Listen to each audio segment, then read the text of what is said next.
سلام تخطات نايز channel كما يتخونوا سنة كتكونوا ناي وتر تمريتنان بهجنانيو لومون كم وترو أقداسين وانا وانت حستوتات هزنالكم مزينا لنا أكسام بوداتا نايز مدام سانا كتصنعوا بخبر نقدمكم لومي أبا قداسي جزيه وخينا ينا نقبرو زلنا نايلون فيديو مغنياتو كبابينا كب معالتنا معالتي كب جزينا بجزيه ممليسو نا تبلاشو نا تحلال خنا بزو خدولو زلوي بفلاي قربيتنا إثيوبيا تقراي دما بفلوي أب كبيد أب አደገኛ ጊዜ በፂሓ ከም ዘላ ክንርክን ፍተኒና ብዓብዩ ዓለምና እውን ካብኡ ዝገድድ እምበር ካብኡ ዝሓይሽ ኣይኮነን ላይክ ግበሩ ሼር ግበሩ ርእይቶኹምን ሓሳብኩም ግደፉ በዚ ንጀምር Non-emergency personnel from its embassy in Beirut. So the department says the embassy remains operational with its core staff in place. The move comes as the Trump administration builds up military forces in the region ahead of possible strikes on Iran. And Bill has much more on that from the board. Yeah, thank you, Dana. Check this out now. Give a listen. And on building out a nuclear بحفشة انتاينا نرزلنا أمريكا كابزح بوتاتات إمباسيتات ناتا ستاف ناتا تقول كم زلان كمون كاب قطر زنبر بيزات ناتا سبتن كساقس كم زلان يزن الجرزلو بعبيو نكوينات زدفء ويون نكوينات زئم فت زربا بيمان نتساقا من يدسمع زلو. This is their prophecy that says, no, we're not going to capitulate to the infidels, to the big Satan, the United States of America. So I'm unsurprised that they haven't agreed to the basic ask we have, which is like just behave like a normal nation. I suspect they will not do that, and I anticipate President Trump will take a response that will put even more pressure on the regime. Okay, here we go now. I want to take you back to the region, show you on the map here about the advanced U.S. military buildup. See these red dots here? These are bases that host U.S. aircraft, right? So it's Jordan, it's Saudi Arabia, it's Oman. Everything in yellow is where the U.S. Navy has established a presence there on the ocean, right? Eastern Mediterranean, Persian Gulf. كم تريو زلهم لاركا بمولو تزوبا بوتحدراوي لوجيستيكس ناتهم مليون ميم I don't know تي عقل صبت دفتر درجات بتصحي تمثل كتري خلخا كاب كينات ناي العراق كمو نابتنا ني كلتيو كينات كلتيو العراق مجمريا 9 زغبرو دقيمو دما اب كلت شحن 3 زغبرو كينات مسو زمطاطن ወታደራዊ ምንቅስቃስ ገይሮም ከም ዘለው እዮም ዝዛረቡ ዘለው ካብ ሕጂ ንድሓር ድማ ብዙሓት ኪላታት ከም ዝብልዎ ዘለው እቲ ውግእ ኣብ ዝኾነ ግዜ ክጅምር ከም ዝኽእል እዮም ዝነግሩ ዘለው ምናልባት ነቲ ቆፀራ ናይ ውግእ ክውስን ዝኽእል መን ምዃኑ ንክትፈልጡ ኣብ ዝስምዑ clues everywhere as to what happens next when it comes to Iran. Take a listen to this message from Israel's Prime Minister Benjamin Netanyahu, who addressed the Knesset earlier this afternoon. We are in very complex and challenging times. You may be downplaying this, continue. But the people know, and every member of Knesset here knows it. We are in complex and challenging times. No one knows what a day will bring. We are keeping an eye open. We are prepared for any scenario. I have made it clear to the Ayatollah regime, if they make the mistake, perhaps the most difficult in their history, and attack the state of Israel, we will respond with a force they cannot even imagine. كم تريو زلهم أب بايتوناتو مستم بايتوناتو ذكرها زنبر ملسك كله أبازيو بده زلوا كبيد مدرخ كم زلوا يزارب نتكبيد مدرخ قدامي زهندسو زلون انجينير زقبرو زلون نس مخانق من كنا جروميو كل سبكاس لازم فلت من قارزود ليه يكون نايزو خلو أب كبابي ناس قبر زلو عقرقر كان تحت هاتسبن تزول نيرو بستريو زلون أم أبتعتمر حنات نايزي زخول عقرقر نزح على فئة عامتون كتبلوت قوليهم نايزي بولو كارنا أفريقيا ناي ما أكلاي مبرا سأقام زنا بري حجد ما نابكارنا أفريقيا سفيه زلو قداي ما بقى سناتو بيبي نتنياهو يو نسو أبسلت عن نخقصل زخط طولو استراتيجي كل جزية كويناتن عقرقرنيو أبتو كويناتن عقرقرن دما أمريكان أوروبا ماني بلاي جيركا إسرائيل ترب حل من قدتات مفتاري نفس وقف جزية دما حدش عوت ويونفلو ينقر نامسه بتي أخرار زغونة كفال لا يتحبرت سبنا تدقفه كساب حجي تسأني حجي معاد حتوتات سلو وابت بايتو مما ليسو ندحريت كده فوق نرئي لنا نتتحتاتنا تتحقر زلو نسو نخيك أربو حلف حليفو بمنقد دونالد ترامب جيرو أبز حلفه أمريكا جي شغلو دونالد ترامب نت بريزنتنا إسرائيل نت هيرسوك زبال ني نتنياهو قبناتو حد قلو سأطيخ عويلو كم تزاربن دقيمو دقاقيمو كم استمحت سلاني يذكر سلازي إزو كويناتو ورا كويناتن حدا سبي زربح اوف كورس بزحات كالوتهم زربح له وجن بيبي نتنياهو ابسلطان قصل تقوينو جينا تكوينات قصليو درو ايران كم قال ايلان توريغا بوغير زود كي كونت صواي درو نا تركو غصو اسغاغير ولو اسلاماو كدان زبحال امصيلو صنيلنا رينا كندمنتاي ነቲ ኩናት ኣካል ናይ ዲኤንኤ ናቱ ከም ዝገበሮን ከምዚኦም ዓይነት ሰባት ድማ እዮም ማለት ሂትለር ብዙሕ ሰብ ቀቲሉ ብዙሕ ኣጥፊኡ ክትብለ ትኽእል ኢኻ ገይሩ እዩ ድማ ብርግፅ እንተኾነ ሂትለር ኣብ ሓፂር ግዜ ይጠፍዩ ከም በዓል እዚ ግን ንክንደይ ዓመታት ቀፂሎም ኣለዉ ብሕጂ ክገብርዎ ዝኽእሉ ኣብዚ ሕጂ ኣቲና ዘለና መድረክ ድማ ቀሊል ኣይኮነን ምናልባት መዓስ ይጅምር ይኸውን እቲ ኩናት ኣብዚ ስምዕዎ Our security analyst, Jonathan Regev, is with me in the studio, and this has been going on for weeks, if not months, hasn't it? Reading between the lines when politicians speak, trying to see what is going on. How should we interpret those comments, do you think, from Prime Minister Netanyahu? We would probably continue to listen to people speaking for weeks, trying to understand what happens or not. Israel, what we do know is that Israel is on a very, very high level of alert, understanding that a war could start at any minute. But that's it. Do we know? We can assume for now it's not going to happen before Thursday, simply because on Thursday there is another round of talks between Iran and the United States. So probably not before that. If Israel had any other intelligence, it would have probably perhaps delayed the visit of Narendra Modi, the Prime Minister of India. He's supposed to be here Wednesday and Thursday. So it seems as if it's not going to happen. ብሕፅር ዝበለ ክሳብ ሓሙስ ኩናት ክጅምር ኣይክእልኒ ዝብል ዘሎ ምክንያቱ ከም ንሪኦ ዘለና ክሳብ ሕጂ ኣብ እስራኤል ዝለዓለ ደረጃ ናይ ኣለርት ወይ እውን ዝለዓለ ኣብ ተጠንቃቕ ከም ዘላ እስራኤል ኣብ ዝኾነ ግዜ ኩናት ክጅምር ከም ዝኽእል እንተኾነ ኣብዚ ቅንያት እዚ ክሳብ ሓሙስ ክጋጥም ዝኽእል ኣይመስለንን እስራኤል ዝኾነ ይኹን ናይ ኢንተሊጀንስ ሓበሬታ እንተዘልዎም ናይ ህንዲ ፕራይም ሚኒስተር ናሬንድሮ ሞዲ ረቡዕን ሓሙስን ናብ እስራኤል ክገይሹ ስለዝንዑስ መሰጋገርዎ ወይ ካልእ ነገር ምገበሩ ነይሮም ዝብል ዘረባ ኣሎ ምናልባት ኣሰጋጊሮም ከለዉ ንዓለም ዘይነገሩ ክኾኑ ክእሉ እዮም ብምስጢር ይተሓዝ ተባሂሉ ነባዲ ነውስ ብሓፈሻ ካልእ እውን እቲ ሽምግልናታት ኣብ ህፁፅ ሰዓት ዝግበር ዘሎ ሽምግልናታት እውን ንሱ እውን ሓደ ምናልባት ኩናት ኣይጅምርን ንምባል ከም እንታይ ሽሙ ክጥቀመሉ ትኽእል ግን ዳርጋ ብኩሉ መንገዲ ክንሪኦ ከለና ብሓንቲ ነጥቢ እዮም ዝዓልቡ ዘለዉ Warships on the horizon, secret succession plans, and desperate rounds of diplomacy. This usually means one thing in geopolitics, that war is coming. In this case, a war between Iran and the United States of America. ስለዚህ it doesn't matter በናይ መንገዲ ትሰምዖ ኣለኻ ኩናት ይመፅእ ከም ዘሎ ሓንትን እዩ ዝዝረብ ዘሎ ኣሜሪካ ክንዚ ወተሃደራዊ ጭዋዳ ገይራ ስቂላ ክትተርፍ ከም ዘይትኽእል እዩ ዝነገር ዘሎ ስለዚ እቲ ዘሎ ኩነታት ተሪኻዮ ንኩናት ንምጅማር ዘሎ ተኽእሎ ወይ እቲ ፖሲቢሊቲ እቲ ተኽእሎታት ኩሉ ዝለዓለ ከም ዝኾነ እዩ ዝነገር ዘሎ ስለዚ ኣሜሪካ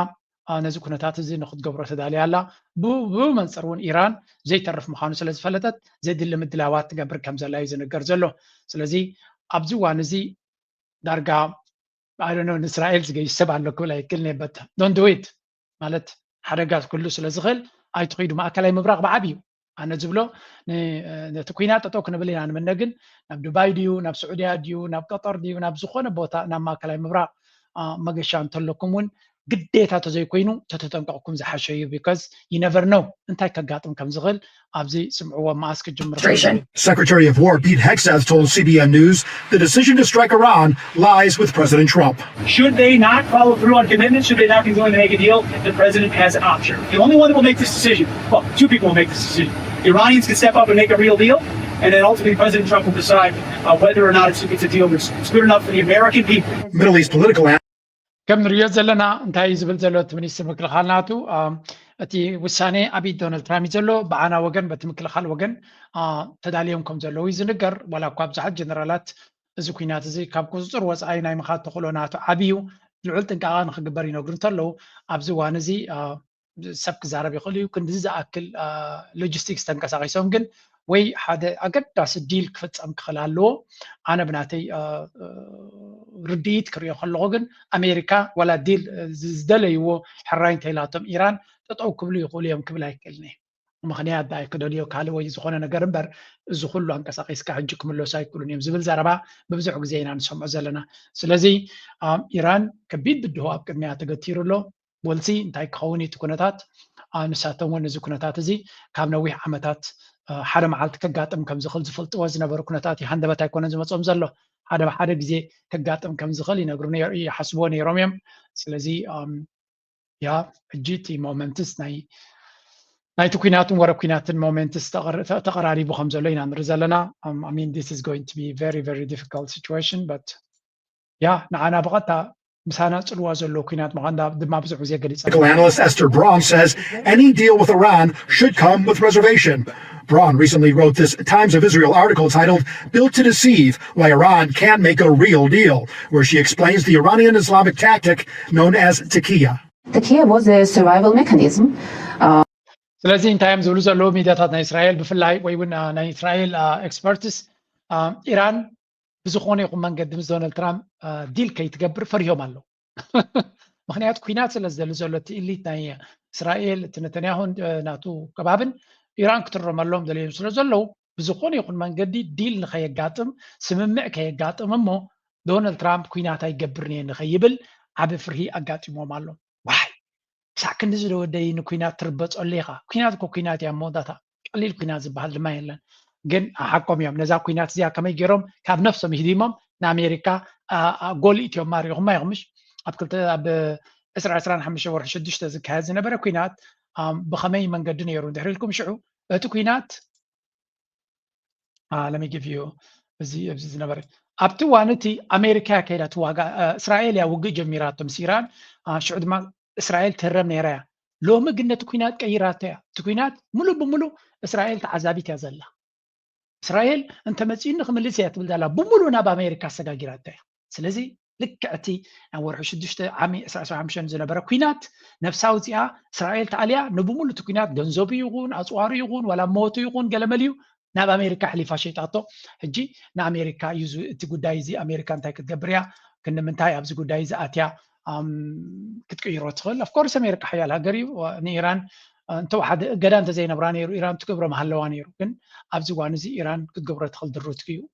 facility, of which there were 3. There's Fordo, Natanz, and Isfahan. This is Natanz, and this is December of 2025 versus really 2 weeks ago, 3 weeks ago in January. So what I want to show you here is that this appears to have been taken out. All right, back in Midnight Hammer, late June of last year. And then this, it's a little hard to see here, but if you look very closely, you can see the white top of a roof or a tent that's been established. And ሕጂ እንታይ እዮም ዝብሉ ዘለዉ ንሕና ክንሃርሞ ከለና ዝነበረ ኩነታትን ሕጂ እናበሉ እዮም ዝዛረቡ ዘለዉ ስለዚ ድሮ ኣብቲ ናይ ኒኩለር ቦታታት ክሰርሑ ጀሚሮም ስለ ዘለዉ ኢና ክንሃርም ዘለና ንምባል ማለት እዩ ኣነ ንመን ከሽኩዑ ይኽእሉ ብከምዚታት ዘገርም እዩ ግን ይሰርሓሎም ኢኻ ሓቂ ንምዝራብ Steve's head is right now about hitting Iran. Well, first of all, on the sites that we certainly destroyed, what Iran has been doing is attempting to assess how much damage can they recover that site. Is it really worth the effort? Also publicly reported, we know they're looking at another site that we did not hit. It was not a nuclear site, so they can actually develop new capability at that site. But we're tracking all of this. The Israelis are tracking it, and we're tracking it. And believe me, we're not going to let them get too far advanced. ከም ትሪእዎ ዘለኹም ከም ብሓድሽ ነቲ ናይ ኒኩለር ስራሕ ጀሚሮሞ ከም ዘለዉ ገይሮም እዮም ዝዛረቡ ዘለዉ እዚ ድማ ኤግዛክትሊ ነቲ ዝደልይዎ ዘለዎ ንምህራም ወይ እውን ግብረ መልሲ ንምሃብ ክጠቕሞም ስለ ዝኽእል ኢሎም ዝገብርዎ ዘለዉ ታክቲክ እዩ ብርግፅ ከም ንሪኦ ዘለና ንኩናት ዝተወድአ ነገር ይመስል ገለ ተኣምር ኣምላኽ ገይሩ ጠጠው ተዘይቢልዎ በቲ ዝርእይዎ ዘለዉ ኩነታት ጠጠው ክብል ዝኽእል ኣይኮነን ኣብ ዝብል መደምደምታ በፂሖም ኣለዉ ናው እዚ ከምዚ ኢሉ እናሃለዎ ከሎ ኣብ መንጎ ኤውሮፓን ኣሜሪካ ንባዕላ ካበይ ትሃድም ኣላ ዶናልድ ትራምፕ ካብ መን እዩ ዝሃድም ዘሎ እንድሕር ኢልኩም ኣብዚ ስምዑ to the United States. We are not the same country. It is not safe here anymore. They can pull you off the street. They can detain you. They'll do God knows what to you. They're doing it to our own citizens. They will do it to you. Please do not support American products. Don't buy American. Don't vacation here. I'm very sorry to say this, and I want to apologize on behalf of all rational Americans in this country who are fighting Trump tooth and nail with everything we have. We're sorry. We are seeing a massive shift in how the globe interacts with እንታይ ኣጋጢሙሎ መስለኩም እዞም ክዛረቡ ዝፀንሑ ናይ ካናዳ ሰባት እዮም ግን ብሓፈሻ ኣሜሪካ ሓደ ዓብይ ፀገም ኣጋጢሙ ኣሎ እዚ ፀገም እዚ ድማ ብሰንኪ እዚ ናይ ትዕቢት ናይ ዶናልድ ትራምፕ ከምኡ ድማ እቲ ሃብታም ናይ ዓለምና ዝበሃል ኢሎን ማስክ ዓሌታዊ ኣተሓሳስባናቱ ኢሚግራንትስ ኣብ ልዕሊ ስደተኛታት ዘለዎም ፍሉይ ኣረኣእያ ብኡ ዝተበገሰ ቱሪዝም ኣብቲ ሃገርትያ ኣፀቢቑ ከም ዘንቆልቆለን ሓደ ማእከል ወይ ከዓ ማእከል ስሕበት ናይ ቱሪዝም ናይ ኣሜሪካ ድማ ላስ ቬጋስ ዝበሃል እዩ ላስ ቬጋስ ኣብዚ እዋን እዚ ሰብ ዝበሃል ሲኑት ካዚኖታት ከምዛ እትሪእዎ ዘለኹም እዮም ብቢልዮናት ዝቁፀር ገንዘብ ክሳራ ኣጋጢሞ ከም ዘሎ እቲ ቁጠባ እዩ ዝንገር ዘሎ ካብ ቱሪስትስ ስለምንታይ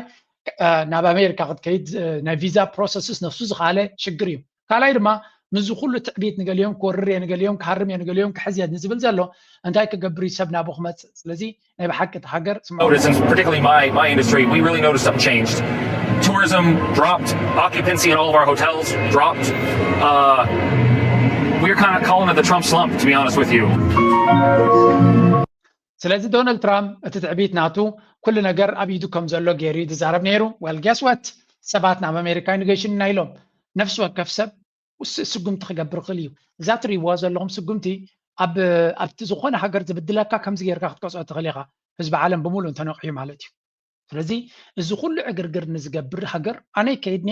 ንነፍስኻ ጥራይኻ ክትቆፃፀር ትኽእል ንስኻ ንስድራኻ ኣነ ንኣሜሪካ ከይድኔ 5 ሳንቲም ንኣሜሪካ ይጥፍኔ ወረቅ ገሊኡ ሓሊፎም ናይ ኣሜሪካ ዝበሃል ንብረት ኣይገዝእኔ ብምባል ዝሕሰሙ ሰባት ኣለዉ እዚ ኸዓ ነቲ ካምፓኒ ነቲ ሃገር ኣብታ ትሕማ ቦታ ተሃትያ ስለዚ ናይ ዶናልድ ትራምፕ ደገፍቲ እዮም ዞም ኣብ ዘርእየኩም ዘለኹ ሕጂ ኩላቶም ክሳዕ ክንደይ ተፀይኖሞ ከም ዘለዉ እቲ ማጋ ዝበሃል ብሎክ ይረይዎ ብዚ And the results are empty hotel lobbies, canceled flights, and a tourism industry that is screaming for help. This isn't just about politics anymore. It is about the livelihood of everyday Americans who depend on the global economy and how people in other countries view American society and its citizens. Tourism is way down. And why? Because people come over on vacation and they get locked up for 4 or 5 damn days for no damn reason, and then they get let go. Oh, sorry, I thought you were somebody else. That's who's running the country right now. That's who... ዛትሪ ዋደሎም ህዝባን ደይሮም ዘለዉ አንዳ ዶናልድ ትራምፕን እቶም ማጋ ዝበሃሉን እዮም ናይ ብሓቂ ቱሪስት ሳይመፁን እዮም ዘለዉ ትዕቢት ናይ ኣሜሪካ ናይ ዓለምና ሓያላት ኢና ዘለና ክንገብር ንኽእል ኢና ገለ ዝብል ዝነበረ no you're not ድሌትካ ክትገብር ኣይትኽእልኒ ኢኻ እቲ ሃገር ናትካ ኣብ ህዝቢ ዓለም እዩ ዝምርኮስ 300 ሚልዮን ህዝቢ ኣለኩም ኣብ ዓለም ግን 8 ቢልዮን እዩ ዘሎ ንብረትኩም ኣብ ደገ ተሸይጡ ካብ ደገ ብብዝሒ ቱሪስት ስለ ዝመፅኹም እዩ ትቁጠባኹም ፅቡቅ ዝመስለኩም ነይሩ well ብሰንኪ ናትኩም ፖለቲካ ድማ ኩሉ ሰብ ከምኡ ዝገበረ ኣይኮነን ዶናልድ ትራምፕ ጭፍሩን ዝገበረ ወይስ ሰብ ምምፃእ እዩ ስለዚ ድኳናት ኣይሰርሕን ዘሎ ሆቴላት ኣይሰርሕን ዘሎ ሬስቶራንታት ኣይሰርሕን ዘሎ ቲም ፓርክ ዝሰርሕ የለን ከምቲ ዝግባእ ቱሪስትስ ኣዝዮም ኣገዳሲ እዮም ንቁጠባ ካልእ ቱሪዝም እንተዘይብልካ ብካልእ ብምንታይ ክትኮ ትኽእል ንዓኻ ዝምልከት እዩ ኣብ ልዕሊኡ ታሪፍ ወዲ ታሪፍ ኢሉ ነቲ ኩነታት ክሳዕ ክንደይ ፀልይዎ ኣሎ ስለዚ ኣሜሪካ ሰብ ኣብቲ ናይ ቱሪዝም ኢንዱስትሪ ዝሰርሕ ዝነበረ ናይ ስራሕ ዕድላት ናቱ ኣታዊታት ናቱ ናብ ጎደለ ይኸይድ ከም ዘሎን ካብ ወፃኢ ድማ ከም ንሪኦ ዘለና በቲ ደረጃ ናይ ቁጠባ እውን ፅልዋ ገይሩ ኣሎ ስለዚ ዶናልድ ትራምፕ ብኩሉ መንገዲ ንኣሜሪካ ንሰማይ እየ ዝደይባ ዘለኹ እዩ ዝብል ዘሎ well I don't think so መብዛሕቶም ሓበሬታታት ንሪኦም ዘለና ንኣሜሪካ ንቁልቁል ኢኻ ተውርዳ ዘለኻ ዕዳናታ ኢኻ ንሰማይ ተደይቦ ዘለኻ ቁጠባ ናታን ኩነታት ናታን ግን ንቁልቁለት ኢኻ ተውርዳ ዘለኻ እቶም ቤዝ ናቱ እዮም ዝብልዎ ዘለዉ እዚ ንዶናልድ ትራምፕ ከስምዕዎ ዝኽእሉ ድማ እዚኣቶም እዮም ካልእ ኣይኮነን እዝን ወዲ እዝን እዩ ነቲ ኣካይዳ ናይ ኣሜሪካ ከቀይር ዝኽእል ኣብቲ ውሽጢ ዘሎ ቃንዛ እዩ America is treating people coming over who love this country just want to come over and visit it. That's how we're treating them. I think most of the world if you say hey we're going to take a vacation ካብዚ ሓሊፍና ድማ እንታይ ከነሪአኩም ኢና መሲልኩም ኣሜሪካ ኣብ ውሽጣ ጥራይ ዘይኮነስ ምስ መሓዙታ ዘለዋ ፀገም ካረ እዩ And is saying no thanks to Trump. The American president announced in a Truth Social post on Saturday a U.S. Navy ship was on the way to the Arctic island. Greenland's Prime Minister Jens Fredrik Nielsen swiftly rejected the offer in a Facebook post hailing Greenland's medical system. We have a public health service where treatment is free for citizens. This is not the case in the US, where it costs money to see a doctor. We are always open to dialogue and cooperation, including with the US. But talk to us instead of just making more or less random outbursts on social media. Trump's offer, alongside this AI generator... ከምዚ ትሪእዎ ዘለኹም ዶናልድ ትራምፕ እንታይ ገይሩ መስለኩም እኒ እቲ ግሪንላንድ ዝበሃል ክወስዳ ምዃኑ ጌና ሓሳቡ ኣይወድአን እንዲ ዘሎ ነዛ ሆስፒታል ናይ ኔይቪ ናቱ ናይ ሰራዊት ናቶም ነዛ ሆስፒታል እያ እዛ መርከብ እዚኣ ንዓዓ ሰዲድሎም ነቶም ኣብ ግሪንላንድ ዘለዉ ሕሙማት ንክንሕዊ ንክንሕክም ኢልዎም ሲ ዴንማርክ ድማ እንታይ ኢላቶም ንሕና ናይ ናፃ ሕክምና እዩ ዘለና ብመንግስቲ ፓብሊክ ሄልስ ኬር እዩ ዘለና ከም ኣሜሪካ ኣይኮነን ተደሊኻ ነቲ ሕክምና ሲዩ ንሳኸ ዘሎ ህዝብኻ ኣይበልዎን ከምኡ ግን ከም ኣሜሪካ ሕክምና ንክኸይድ ባንክራፕሲ ዝኣቱ ሰብ የብልና ናብዚ ሕክምና ብናፃ እዩ ነፍሲ ወከፍ ሰብ ድማ ኣብ ዝደለየ ግዜ ሕክምና ክረክብ ይኽእል ስለዚ እቲ ሓገዝኩም ኒዮቨሉ ኣየድልየናን እዩ ምናልባት ምሳኻትኩም ክንዘራረብ ንኽእል ኢና ግን ኣብ ሶሻል ሚድያ ፖስት ጌርካ ተሃዲድ ክኸውን የብሉን እንድሕር ክትዘራረብ ዘልኹም ምሳና ተዘራረቡ ኢሎም ነዛ ብኤአይ ጀነሬትድ ዝኾነ ዘረባ እንታይ ኢሉ ነይሩ ኖት ቢንግ ቴክን ኬር ኦፍ ነዚ ሆስፒታል ንሰዶ ዘለና ንብዙሓት ሰባት ናይ ጥዕና ፀገም ዘለዎም ሕክምና ንክረኽቡ እዩ ምክንያቱ ብዙሓት ሰባት ሕክምና ይረኽቡ ኣለውን ኢሉ እዩ እዚ ኣብ ናይ ካልኦት ሃገራት ዝገብሩ ዘሎ ምትእትታው ግልፂ ስለ ዝገብሩ ዘሎ እዩ ዴንማርክ ዴንማርክ ድማ እቲ ሓገዝካ ይትረፈና ይቐንየልና Questioned about the post, Denmark's Secretary of Defense said it was not an escalation of the situation, but another in a series of jabs from the US. ስለዚ ከም ንሪኦ ዘለና ኣብ መንጎ ኣሜሪካን ዴንማርክን ዝቕፅል ዘሎ ምትፍናን እንደገና ከምዚ ኢሉ ይቕፅል ኣሎ ዶናልድ ትራምፕ ነዛ ሓሳብ ገዲፍዋ የለን ስለዘይ ተጣዓመሊ ሸለል ኢልዋ ዘሎ ስለዚ ናይ ዶናልድ ትራምፕ ታክቲክ ምፍላጥ ኣድላይ እዩ ኤውሮጳውያን ስዕርና ኣተንፊስና ገለ ዝብሉ ዘለው ጥቕልል ኢሉ ክምለሶም ከም ዝኾነ እዩ ኣሜሪካ ግን ምስ ፈረንሳውን ፀገም ፈጢሮም ኣለዉ Summoning US Ambassador Charles Kushner to protest comments made by the Trump administration over the death of a far-right activist, Quentin Duronc. Duronc dying of brain injuries last week after being attacked in the French city of Lyon. He was assaulted during a fight on the margins of a student meeting where a far-left እንታይ ኣጋጢሙ ኣሎ መስለኩም ኣብ ፈረንሳ ሓደ ሰብ ተቐቲሉ ኣሎ ብፀጋማይ ክንፊ ፖለቲከኛ ዘይኮኑሲ እዞም ኣኽረርቲ ፀጋማይ ክንፊ ገለ ዝበሃል እዮም ዝብሉ ብዝኾነ ፈረንሳ ኣብ ጉዳይ ናተይ ዝኾነ ሰብ ኢዱ ከይቱ ኢላ ኣላ እዚ ትርእይዎ ዘለዎም ካብ ዶናልድ ትራምፕ ንወገን የማን ዘሎ ንዓና ማለት እዩ ንዶናልድ ትራምፕ እንታይ እዩ ክብሎ ብትግርኛ ይጠፋኒ እቲ ቃላት ወዱ ነዚ ወዲ ማለት እዩ ንጓል ዶናልድ ትራምፕ ተመርዒ ዘሎ እዩ እቲ ያሬድ ኩሽነር ዝበሃል እዚ ኩሽነር ዝበሃል እዚ እዩ ስለዚ ደቆም ተመርዒዮም ዘለዎ እዮም ዶናልድ ትራምፕ ንሱን እሱ ድማ ኣምባሳደር ናይ ፈረንሳ ኣብ ኣምባሳደር ናይ ኣሜሪካ ኣብ ፈረንሳ ኮይኑ ዘሎ እዩ ቀደም ገበነኛ ነይሩ ብብልሽውናን ካልእ ገበናትን ኣብ እስር ቤት ዝነበረ ዶናልድ ትራምፕ ፕሬዚደንት ምስኮነ ኣውፅይዎ ጥራይ ዘይኮነ ንወዱ ናይ ናሽናል ሴኪሪቲ ሓላፊ ገይሩ ወይ ዝበሃል ኢትስ ክሬዚ ካብዚ ቀፂልና ሕጂ ኣምባሳደር ናይ ፈረንሳ እዩ ዘሎ እንታይ ገይሩ ለንቀነ ኣብ ውሽጣዊ ፖለቲካ ናይ ፈረንሳ ኣትዩ ኣብቲ ውሽጣዊ ፖለቲካ ናቶም ፖለቲካ ናይ ፈረንሳ ይበላሹ ከም ዘሎ ኮሜንት ምስ ገበረ ብጣዕሚ ተቐይሞም ናብ ኤምባሲን ኣብቲ ናይ ፎሬን ሚኒስትሪ ናይ ፈረንሳ ንመፅኡ ሓሳቡ መብርሂ ክቦም ኢሎም ሓቲቶሞ መምፅእ ዓብዩ ይብሉ ኣለዉ ዘይደለ ፀገም ኢኻ ትብል MP was the keynote speaker. The French government's move is a reaction to a statement by the State Department's Counterterrorism Bureau. It posted on X that violent radical leftism is on the rise and its role in Duronc's death demonstrates the threat it poses to public safety. Joining me now is Clovis Casali, our France 24 CD reporter. ብሓፈሻ ከም ትሪእዎ ዘለኹም እቲ ኣዛራቢ ጉዳዩ ውሽጣዊ ኩነታት ናይ ፈረንሳ ዕግርግር ኣጋጢሞ ኣሎ እቲ ኩነታት ድማ ምርጫ ኣብ ዝቐረባ ናይ ባይቶ ከምኡ ድማ ናይ ፕሬዚደንት ስለ ዘለዎም ኣብቲ ኣማናይ ክንፊ ፖለቲካ ኢድና ክንእቱ ኢና ኢሎም እዮም ኣሜሪካ ናይ ኤውሮጳ ናይ ሲቪላይዜሽን ፀገም የጋጥሞም ስለ ዘሎ ኢድና ክንእቱ ክንፍትን ኢና ናብ ጥዑይ መንገዲ ክመልሶም ንዝብል ፖሊሲ ናቶም ብምኽታል ነቲ ኣማናይ ክንፊ ፖለቲካ ናይ ፈረንሳ እቲ ማሪ ለፔን ወይ ከዓ እቲ ፍሬንች ፓትሪዮትስ ዋላ ታይም ዝበሃሉ ናሽናል ራሊ ዝበሃል ፓርቲ ንዓታቶም ንምድጋፍ ዝግበር ዘሎ ኣካይዳ ምዃኑ እቲ መንግስቲ ድማ ማእከል ስለዝኾነ ሰንትራል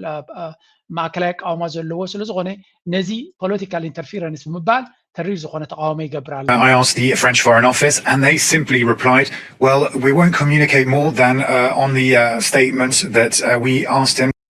ብዝኾነ ኣብ መንጎ ፈረንሳን ኣሜሪካን ዘይምርድዳእ ተፈጢሩ ኣሎ ናይ መወዳእታ ርእስናትና በዚያ ክንወዲ ኢና Now, moving on to Middle East, a proposed nuclear deal between Saudi Arabia and the United States could allow for some form of uranium enrichment within the kingdom, raising concerns over nuclear proliferation. Congressional documents, along with an arms control group's findings, suggest that this deal is part of a broader strategy by the Trump administration to secure 20 nuclear business deals. እንታይ ይበሃል ኣሎ ከም ትሪእዎ ዘለኹም ኣሜሪካ ንስዑድያ ኒኩለራዊ ቴክኖሎጂ ንከተማዕብል ከም ዘፍቀደትላ እዩ ዝንገር ዘሎ ስለዚ ዶናልድ ሓደ ካብቲ ስዑድ ዓረብ ንነዊሕ እዋን ትፅዕረሉ ዝነበረት ኒኩለር ክትውንን ትደልያ ስዑድ ዓረብ ነዚ ንምግባር ድማ ብብዙሕ መንገዲ ትፅዕር ነይራ ሕጂ ኣሜሪካ ቀጠልያ መብራህቲ ሂባታ ኣላ ሙሉእ ብምሉእ እኳ እንተዘይበልና እቲ ኣብ ልዕልያ ዝነበረ ሓፁራት ብምሉእ ኣልያ ትላላ ስለዚ ስዑድ ዓረብ nuclear power ንምዃን ተኽእሎታት ናታ ተኸፊትሉ ይባሃል globally, including with Saudi Arabia. The agreement could be worth billions of dollars. This deal aims to advance U.S. national security interests by strengthening its position in the global nuclear market, particularly in areas like enrichment, fuel fabrication, and reprocessing. However, the proposal has drawn scrutiny from non-proliferation experts, as the inclusion of uranium enrichment in the agreement is ከም ንሪኦ ዘለና መሐመድ ቢን ሰልማን ምስ ዶናልድ ትራምፕ ፅቡቅ ዝምድና ከም ዘለዎን ከምኡ ድማ እቲ ዝምድና ናቱ ንስዑድ ዓረብ ኣብ ዝለዓለ ደረጃ ናይ ፖለቲካዊ ቁጠባዊ ዲፕሎማስያዊ ደረጃ ንኸደይባ ኣብ ዝገብረሉ ዘሎ ፃዕሪ ልዕሊ ኩሉ ድማ ምስ ናይ ኣሜሪካ ረብሓታት ብተገጣጠመ ኣንፃሩ ዘይኮነ ናይ ኣሜሪካ ሃገራዊ ረብሓ مسوز تجتاتمناتو هجراو ربح يهان سلسلو إمارات بزعو جزء نا أمريكا مشاركتي أجن أنصار أمريكا تصرف بزعو جزء سعودية أجن اللايمنت سلسلو ومهنياتو تا سعودية تجبرو ما إنما هجر تشاينا تدولية راشيا تدولية أمريكا تدولية سلام الرقعتن لولاونتن جزات واحد من هجرات نخبركا زي جبر سلسغونة لذي الزون حدا كابتي تدمر أكل سعود عرب دبلوماتيك الجواراناتا ولا إسرائيل كتحصلت في تنتلا أزيا حيلا أبقى ميت خمسة لا زريو مزد ما إذا حجنا ريو زلنا نافكرنا أفريقيا زاتو زل بوليتيكا وسلسغونة أتحيزنا خنرينا حجي نابزبانا እያንዳንዱ ኢትዮጵያዊ በአመት ከ145 እስከ $235 ወይንም እስከ 35,000 ብር ድረስ ይከፍላል። ለማን እንዴት? ስለ ስውሩ ግብር የወጣው አዲስ ጥናት ይህንን ይላል። አንድ ሰው ሱቅ ሄዶ ጨውም ይግዛ፣ ስኳር፣ ልብስም ይግዛ፣ የቤት ዕቃ ይህንን ግብር ይከፍላል። የማይታይ የማይነገር ግብር፣ ትልቅ ኪሳራ። 35,000 ብር እንደየኑሮ ደረጃው የሆነ ነገር ማድረጉ አይቀርም። በዝቅተኛ የኑሮ ደረጃ ለሚገኝ አንድ ቤተሰብ ብዙ ቀዳዳ ይሸፍናል። የእያንዳንዱ ተደምሮ እንደ ሀገር በየዓመቱ ከ19 እስከ 31 ቢሊዮን ዶላር የሚገመት የሀገር ውስጥ ጠቅላላ ምርት ወይንም ጂዲፒ እያጣን ነው። ከም ትሪእዎ ዘለኹም ብልጽግና ኣብ ዕብዳን ገጹ እዩ ዝኸይድ ዘሎ ክበሃል ከሎ ምግናን ኣይኮነን። ሓድሽ መጽናዕቲ ከም ዝብሎ ዘሎ ብዓመት ሓደ ሰብ ሳብ 35,000 ብር እዩ ዘጥፍእ ዘሎ። ንምንታይ? ኣብ ደገ ባሕሪ ስለ ዘይብልና ብወደብ ክመጽእ ከሎ ብሎጂስቲክስ ክመጽእ ከሎ ገለመለ ዝመጸና ዘሎ ዕዳ እዩ እዚ ድማ ኣብ ደገ ባሕሪ ናይ ካልኦት መንጢልና ንኽንወስድ ክሳብ ክንደይ ኣገዳሲ ምዃኑ እዩ ዝነግር ዘሎ ብሃገራዊ ቴሌቭዥን። አሚን ዲስ ኢዝ ፋክት ኦፍ ላይፍ። እዚ እቲ ኩንነት ናይ ዓለም እዩ ማለት ባሕሪ የብልካ ባሕሪ እንተዘይብልካ ክንምንታይ ምኽንያት ከም ዘለካ ጌርካ እንተቕረብካዮ ዝመጽእ ነገር የለን። ኦል ዩ ከን ዱ ሓደ ነገር ከምዚ ዓይነት ፕሮፓጋንዳ ዝገብር ሃገር ወራር ዝደሊ ምስ ዝኸውን ጥራይ ዝኻፍሉ ይብልሒ ናይ ርእሲ የድልየካኒ ንኽትፈልጦ። ክልተ ሰባት ኣለዉ ገረባብቲ። እቶም ሓደ ገዛ ኣብ ሓንቲ ክፍሊ 8 ስድራ ቤት ኣለዉ። ኣብታ ጎረቤቶም ድማ ቪላ ኣለዎም ገዛ፣ ክልተ ቆልዓ ድማ ኣለዎም። እቶም 8-9 ስድራ ቆልዓ ዘለዎም ስድራሲ እዚኣቶም ክልተ ድኳን ካለዎም ንበሎም እቶም ቪላ ዘለዎም። ስለዚ ኩሉ ገንዘብና ናብኦም እዩ ዝኸይድ፣ ገዝኦም ሰፊሕ እዩ። ስለዚ ቀቲልና ክንወስዶም ኣለና ምባል ማለት እዩ። ልክዕ ከምኡ እዩ። ከምኡ ዝብል ሰብ የለን። ኣብ ኩውንነት ሰብ ነናቱ ንብረት እዩ ዝርኢ። ሂወትካ ክትቅይር ኢልካ ትሰርሕ። ከምኡ ዝበሃል ግን ከምዚ ናይ ካልእ ብሓይሊ ክትወስድ ትፅቡቕ ነገር ሓይሊ እውን ዘይብልካ ምዃን እዩ። ስለዚ we're talking about ሓይሊ። እዚ ሰብ እዚ ኩሉ እዚ ዝገብሮ ዘሎ ብሃገራዊ ቴሌቭዥን ናቱ ነቲ ውሽጣዊ ፀገማቱ ንምሽፋን እዩ። ከምዚአን ጥራይሲ ከባቢ 10 ቪድዮታት ወፅአን ኣለዋ። ተቆራረፀ በት ሃገራዊ ገሊኡ በቲ ኢሲቢ ዝበሃል ገሊኡ ሃገራዊ ቴሌቭዥን እየ ዝብለኩም ዘሎ። ብሙሉእ ድማ ንኤርትራ ታርጌት ዝገብር እዩ። ጥነ ኢላ ከምፃልኩም ኤርትራ ነጎሽት ክትገብር ትደሊ ሃገር ኣይኮነትን። ምሳና ስምምዕ ክትገብር ኣይደልን እያ። ንዓና ቀርቂራ ንምሓዝ ጥራይ ዕላማ ወላ ሓንቲ ኣጀንዳ ናቶም ፕላን ዝበሃል የብሎምን። ሻዕብያ ካብ ዝመፁ ሃገር ካብ ዝሕዙ ክሳብ ሕጂ ዝኾነ ነገር ገይሮም ኣይፈልጡን እዮም። ንዓና ምቕርቃርን ንዓና ፋሕብትን ምእታውን ጥራይ ዕላማኦም ዝብል ሓደ ኣርቲክል እውን ነዊሕ ፅሒፎም ኣለዉ። I'm gonna show you everything። ኩሉ እዚ ነቲ ናብ ኤርትራ ክገብርዎ ዝደልዩ ዘለዉ ፕላን ነቲ ህዝቢ ኮንዶ ኾን ይኣምነና ኸውን ይብለው። እቲ ህዝቢ ድማ እንታይ ብሎም ኣሎ? ጌት ኣውት። እዚ ሓሶት ምዃኑ ኩሉ ሰብ ይትፈልጦ። ከመይ ጌርካ ኢኻ እስኻ ምሉእ ዘበንካ ብጅቡቲ ዝመፅእ ዝነበረ ሎሚ ኣብ ምስ በፅሕ 35,000 ኮይኑ ከቢዱ እዚ ኩሉ መናብረ ሰማይ ዘይቡ ዘሎ ፅሉላት ድዮም እቶም ሰባት። 35 ዓመት እኮ ሓሊፎም እዮም።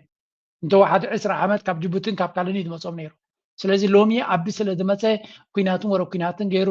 ንሃገር ሕምስምስ ብሳብ በላድዩ ኣብይዎም ንመለስ ንምንታይ ንምሽፋን እዚ ነቲ በዓሎም ፈንዮሞ ዘለዉ ሽግሮም ስለ ዘይውዳእ። የወልቃይትና የራያ ውሳኔ የቀሰቀሰው ተቃውሞ ከመጪው ሀገራዊ ምርጫ ጋር በተያያዘ አወዛጋቢዎቹ ራያና ወልቃይትን በተመለከተ በዛሬው ዕለት በፌዴራል መንግስት አንድ ውሳኔ ይፋ ሆኗል። ይህ ውሳኔ በእነዚሁ አካባቢዎች ባሉ የምርጫ ክልሎች ምርጫ የሚካሄደው በየትኞቹ ክልሎች ውስጥ ሆነው ነው በሚል ሲያነጋግር ለቆየ ጉዳይ ምላሽ የሰጡ ኣቢ ናይ መወዳእታ ካርድናቱ ዝነበረት እዚያ እያ ነይራ። እዚ ብብልፅግና ተታሒዙ ዘሎ ኣከራኽሪ መሬት ዝበሃል እዚ መሬት ናይ ሕመራ ወልቃይት ገለመለ ዘሎ ወይ እውን ብናይ ትግራይ ድማ ምዕራብ ትግራይ ተባሂሉ ዝፍለጥ እዚኣ ሓንቲ ካብትን ንኣምሓራ ንትግራይ ኣብ ናይ ኩናት ሓድሕድ ንምእታው ዝጥቀሙላ ዝነበሩ ገይም ሒዝዋ ዝነበረ ካርድ እያ። ብወገን ኤርትራ ናይ መወዳእታ ካርድናቱ ዓሰብን ባሕርን እያ ኣውፂእዋ እዩ። ብወገን እዚኦም ኣብ መንጎ ኢትዮጵያን ኣምሓራን ድማ ኩሉ ፈቲኑ ምስራሕ እንታቢዎ ኣብ ንሓትሕዶም ከዋግኦም እዩ። and the plan has just arrived at a plan ናቱ ድማ ኣብ ስራሕ ተራእያ ኣላ ነዚ ጉዳይ እዚ ብዙሓት ተጋሩ ሪያክት ዝገብርዎ ዘለዉ ክንርኢና ምክንያቱ ዓብዪ ፖለቲካዊ ነውፂ ፈጢሩ ዘሎ መጀመርያ እቲ መግለፂ ብኩሎም ፖለቲከኛታት ናቶም በቲ ሃውስ ኦፍ ፌደሬሽን ይወፅዩ ዘሎ እንታይ ዝብል ሃውስ ኦፍ ፌደሬሽን removes 5 districts from Tigray region oversight for upcoming 7th general election ንዝመፅእ ዘሎ ሻብዓይ ምርጫ ዝበሃል ዘሎ 5 ወረዳታት እዮም ዝብልዎም ቀበሌታት I don't know district ሲልዎም ኣሎ ወረዳ ክኸውን ይኽእል እዩ districts 5 ወረዳታት ካብ ናይ ትግራይ ምሕደራ ኣውፅዩ ኣልይወን ኣሎ እዚ ድማ ሳተን ምርጫን ምስትኻሊ ክፋል ኮይነን ምርጫ ክገብራ ማለት እዩ Ethiopia's House of Federation has ordered the Afghan federal parliamentary elections ናይ ባይቶ ምርጫ ማለት እዩ in 5 electoral districts previously under the Tigray regional state to be conducted outside of the Tigray administration ካብ ትግራይ ኣብ ትሕቲ መርሕነት ኣብ ትሕቲ ምምሕዳር ናይ ትግራይ ዝነበራ ካብኡ ወፅየን ንኽእለያ ownership claim is resolved እዚ okay እጅንታይና ክሳብ እቲ ኩነታት ዘይተፈትሐ ማለት እዩ the decision was communicated to the National Election Board of Ethiopia in a letter dated 3rd February ዕለት 3 ወርሒ 2 2016 እታ መልእኽቲ ካብታ House of Federation ዝብል ናብቲ ናይ ምርጫ ቦርድ ዝበፅሕ ኢሎ ማለት እዩ following NEB the National Board of Election ዝብል ዘሎ publication late January of electoral districts and polling stations for voter registration ስለዚ እዚ ውሳነ እዚ ድሮ ንሓያል እዋን ገይሩ ዘሎ ምዃኑ ኢና ንርኢ ዘለና the board publicized the districts is based on pre-war electoral ዝኾነ መን እየን ተን ዓድታት ራእየ ዝደሊ ዘለኹ ሕመራ ወሰን ትግራይ ኦኬ እዚአን እየን ተን ሰቲት ሕመራ ከፍታ ሕመራ ወልቃይት ወረዳስ ከምኡ ድማ similarly polling stations ዓድረመፅ ከምኡ እውን ካልኦት ሓንቲ ዓዲ እውን ተሪፋት ህልያ እዚኣተን ካብ ትግራይ ወፃኢ ንክኸውን እዮም ወሲኖም ዘለዉ እዚ ድማ ነቲ ባይቶ ናይ ትግራይ ብክልቲኡ ወገን ነቲ ፖለቲከኛታት ናይ ትግራይ ኣብ ትግራይ ንዘሎ ይኹን ዋላ እቲ ምስ ብልፅግና ሓኪሉ ዘሎ ንክልቲኦም ኣብዚ ጉዳይ ዝተመሊሶም ጫውጫውታ ከም ዘስምዑ ገይርዎም ኣሎ በዓል ጌታቸው ረዳ ኮላይ ነዚ ጉዳይ እዚ መዕለብ እንተዘይገርኩምሉ ኣብ ምርጫ ክንሳተፍ ኣይኮናን ኢሎ so Tigray's Democratic Solidarity rejects House of Federation decision threatens to boycott elections and similar ስለዚ ብመንገዲ ቤት ምክሪ እቲ ናይ ህወሓት ፀጥታ ቢሮ መልሲ ይብል ኣሎ ነዚ absolutely reject ከም ዝገብሮ ንዑ ክንርማ ድሕሪኡ ኣብቲ ብትግራይ ዝወሃብ ዘሎ መጀመርያ ድሓን ነቲ ኩነታት በዓል ተጋሩ ክዛረብሉ ከለዉ ክንሰምዕ ቦርድ ኢትዮጵያ ድማ ኣንቲ ሓድሽ ነገር እኳ ኣይክኸውንን መረፃ ዋጋ የብሉን 2018 መረፃ ተካየደ ኣይተካየደ ንትግራይ ዋጋ የብሉን ግን ዋላ ንሃገር እውን ዋጋ የብሉን ግን لما عند تهايو زل مجلسي تحسوا أنت أيو تهايو زل بوجن تجري تهايو زل ريفلكشن لما تريها هو عاد مجلس أوزيو زي ما محتاج مجلس أوزيو ودبات تجري ونا تنقل إذا مثلاً سوالتون أوزي أنت سوا خينو حرامريت لو ممكن يعفر من مجلس أوزيو كأي مزمريو لو على ونحنا لما أوزيو مالو قط عفت إيو علو تحسوا أنت أيو المجمرة أنت أيو أبي خوزينة وخوضرو لزدلي أنت أيو هو الجمر سنا overall نتكلم عن حرام وترو ونشتي خداد ديو ديلي زلو سبعة مسلا دلوس أو سنجمرو overall يعني اللي استالينا زرا ميديا خمس غيرنا قول هذنا خلينا نحكي على الرسالة حكومة استالينو نزح على 5 عامات أب تيمج تقرأ ميديا هاوس يخون أب زرا ميديا بورك هاتاش كا أنت تقرأ سلسلة زخون كاتجي ما خمس كنا كايدلي لما أنتي وتي دولة مبلغي ويكعلم أنتي زرعنا وفيدريشن كرويت وسانة جيت وفيدريشن نالاش حدش نقدر يمثل مر سيل خاد لبي الكابتريا خلها كو مريت تقرأي وريرو هودي الكابتر محضرك 5 عامات غير تكمل إسراء 4 دورار كاب جمرنا ويل حد سمن I think دار شدشته وتحت كون حيث اللقاء معرات تقرأي سلم تقعا أو كبابي حداد 2015 تكمل 2015 أنا كان كوز اتحاد كل اللي كاتو تريحنا حويس وزن لكل حد ولتقلنا كويزنا ولتقلنا وريرو بمحضرات فدرال أبسط بمحارب هذا قربت اللي أنفتك بكم سلزل خيه تي ناي تግራይ لو مريت بزنا هزنا ኢትዮጵያ ሕገ መንግስቲ ኣብ ትግራይ ዝነበረ ብዘይ ምንም ምክንያት